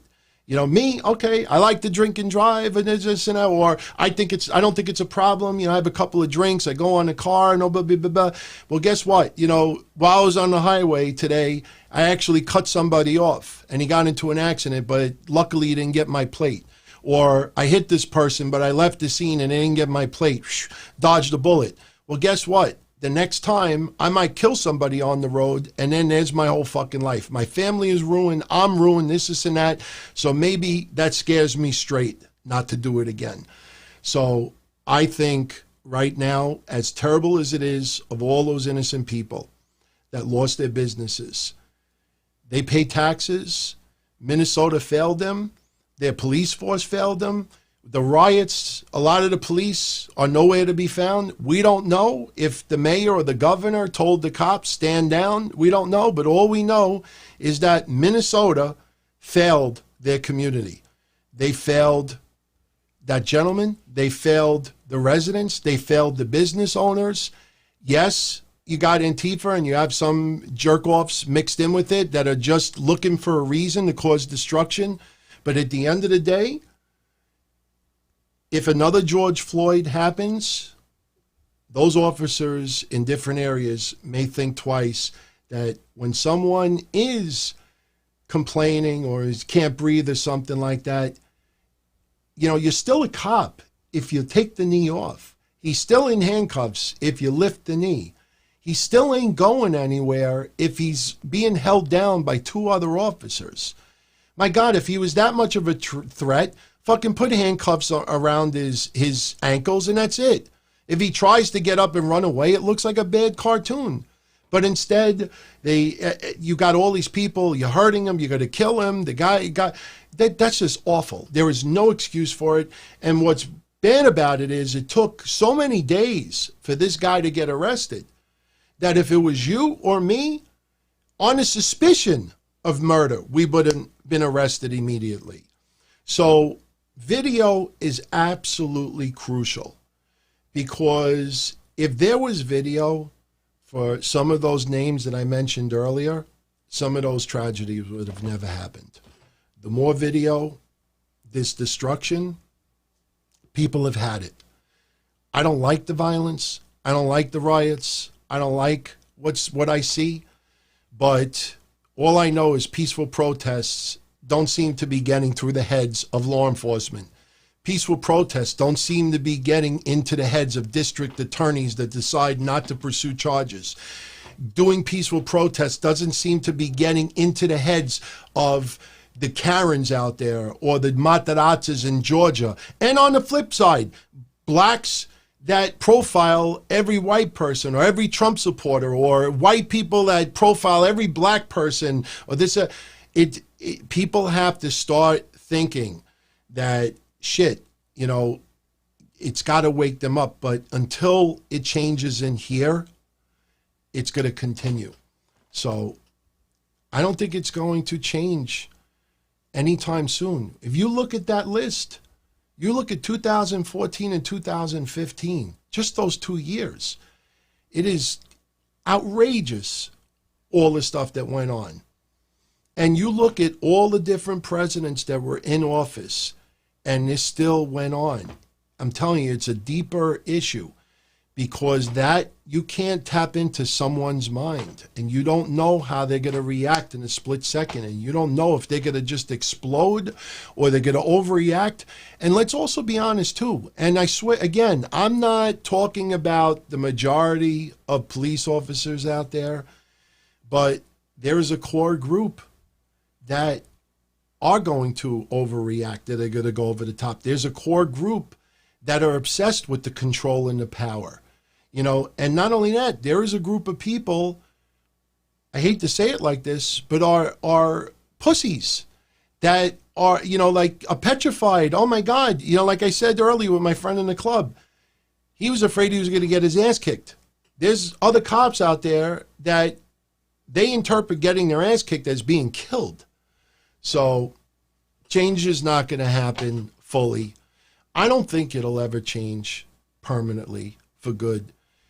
We're never going to live in this alternative universe where everybody just cares about everyone and there's no hate.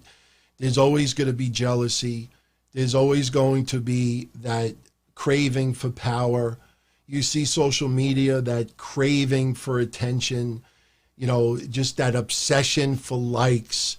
You know, people, like I said, you know, putting people down, insulting people, making fun of people, and simply because it's hidden behind a very funny joke that it's okay.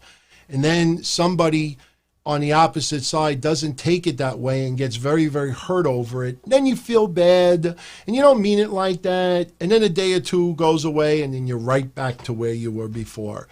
This is not going to change in a very long time. But hopefully what happened in Minnesota will wake up a lot of other people that I could, even these Karens and even these others, my fucking entire livelihood could be ruined. My family could be doxxed. I could be out of my job. I could be on the street. I could be fucking barred wherever I go. Some people, unfortunately, it sounds like you got to guilt people into not doing that. But you know what? That might be the only way to break through in here. It's a shame, man. It's a shame. So with that said, I think we're done, everybody. I think we had a pretty damn good show. It was great to mix in some real life with this. I want to give a special shout out to OK Fabe Show. I know, we'll probably have a little bit of discussion on mental health in the very near future. He has moved away from doing wrestling shows and actually did a phenomenal podcast this week that I think you all should check out. And again, there's nothing wrong with being honest and being real sometimes with people. It's not boring. It's not PC. It's not pussification of America. It's you being a human being. And, Roger Rubio as well, big shout out to you. Big shout out to everybody. But, one thing I just want to leave everybody with is this, once again, never feel guilty for having a view on something.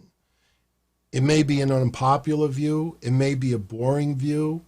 People just might ignore what you say. Look, tonight, again, I posed the idea of putting look, I even mentioned yesterday that I was going to donate all the super chat to the Minnesota fund that's going around. And then I thought about maybe we would do it for change.org or maybe a mixture of the two. I put that up there, and take notice of all the people that didn't even care less about it. It's just unfortunately out there, like I said, you actually start dissecting and you realize that unfortunately, a lot of people don't give a shit. They go through the motions and they'll put themselves as the victim. They care when they're the victim. That's what happens a lot. When they're the ones at the focus of the abuse, they're the victim. Everybody feel bad for me. But then when they do it to someone else, I'm just joking. Don't take me seriously. I'm just a goof. That's what a lot of people do. And that's fucking terrible. But again, misery loves company. And, it is what it is. All I know is this, and I said this early on tonight, I'm at the point right now in my life that I keep friendly with everybody online. But at the end of the day, I care about myself, I care about my fiance. I want to spend whatever time I have left on this earth with my parents as long as they're going to remain on this earth until they move on. I'm going to enjoy it as much as I can with them. I'm going to spend quality time with my fiance. We go away once in a while. I'm going to work my ass off and try to avoid getting myself in crazy debt. I'm going to try to keep myself as healthy as possible. I'm going to keep putting out all of these shows, and you dictate what you like and what you don't like about it. And just keep, committing for our patrons that are the glue for why the Monday show is still around and Wednesday's show is around, and just enjoying life, man. I turn the TV off now with a lot of politics. I don't follow Trump anymore on social media. I don't follow anybody in politics on social media anymore. I just want to enjoy whatever life I have and then move on. Whatever fucking debt is here when I'm gone. All I know is when I'm gone, I want everybody out there that knew me personally to say, you know what? Yeah, he could be a wise ass. Yeah, he could be, provocateur.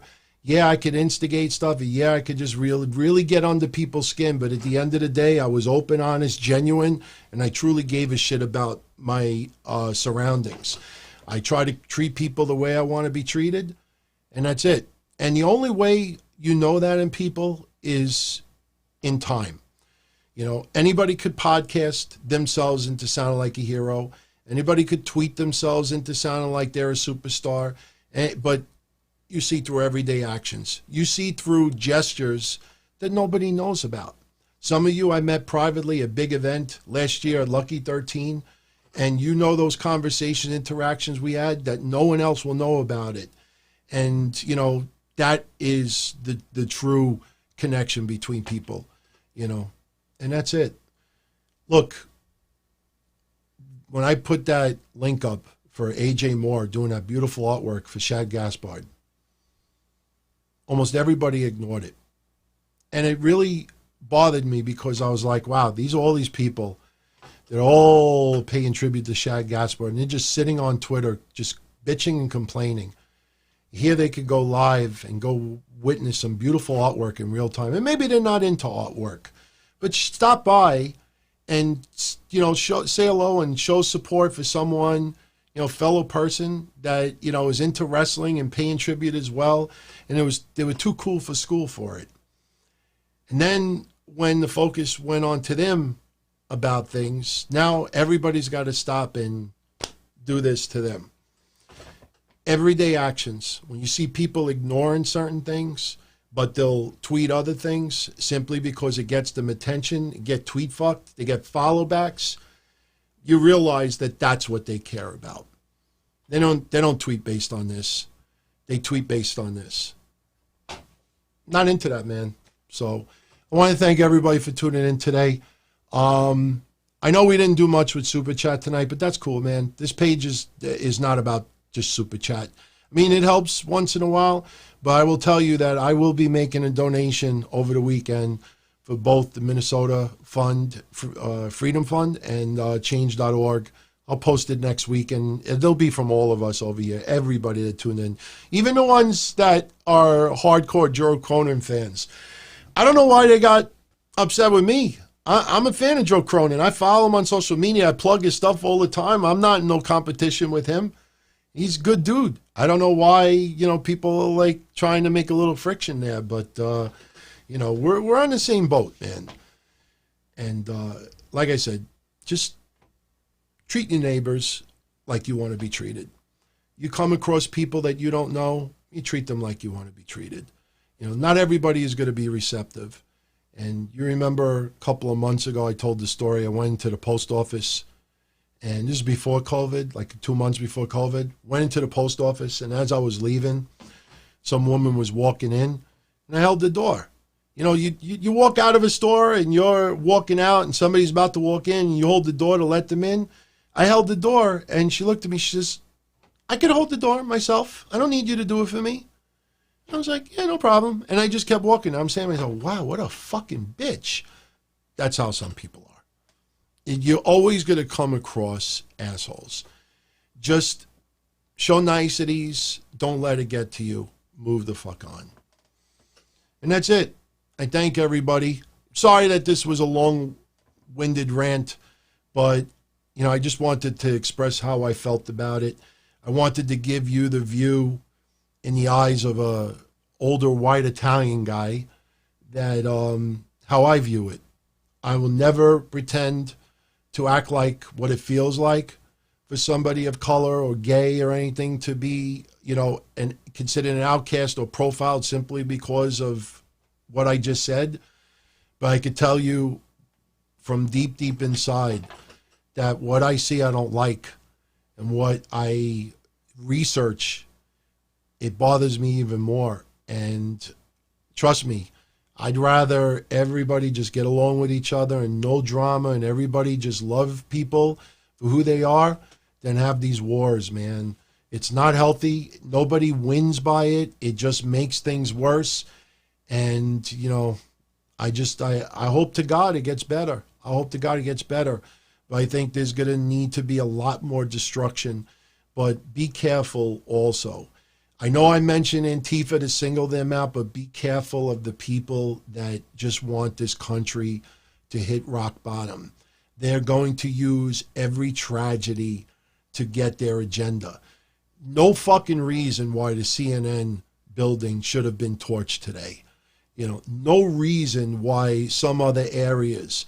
And you realize that they're using the tragedy that just went on and using that as a reason to cause destruction. They are masquerading themselves as protesters, and they could care less about what is going on. So, all right, everybody, I'm out of here. I got to get myself some sleep. Believe it or not, in about 16 hours, I will be right back doing another show on Patreon with Mish for Breakfast Soup. So if you want to go check it out, patreon.com/Don Tony. And if anybody signs up before June 1st, like I said, I know you'll get charged twice in 3 or 4 days. I will refund that second charge, so you only charge once. So if you don't want to wait till June 1st to go check out the content, you can check out Breakfast Soup tomorrow. You can get access to hundreds of episodes of archive that are Patreon exclusive. And very soon, all the back shows of DTKC are going to be put in archives, and they will be accessible only on Patreon. So only probably like the last year's worth of shows will be available online. So that's something that'll be happening in the next couple of months. But everyone, wherever you live, get a good night's sleep or good morning, because I know some areas it's early in the morning. Much love as always. And please share your thoughts, man. If you agree with me or disagree with me, or, it doesn't even have to be about what I just talked about. It could be about the wrestling stuff too. Post it. I read everybody's and I respect everybody's views. All I ask is that you respect mine back, even if you disagree with it. So, all right, everybody, I'm out of here. Enjoy the rest of the weekend, and I will catch you all again Monday for the Don, Tony, and Kevin Castle Show. Take care, everybody. Be well. Ciao. Son, oh my. It was fun to channel surf. It was kind of hard to do a little pocket pool after you hitting the last channel button 50 times for 2 hours plus. Son, oh my. And his whole idea of overanalyzing, he's an alcoholic and he misplaced the belt. And how could you have someone champion like that? The fuck out of here. Wednesday night. Dono, mate. You can have fun. You really are.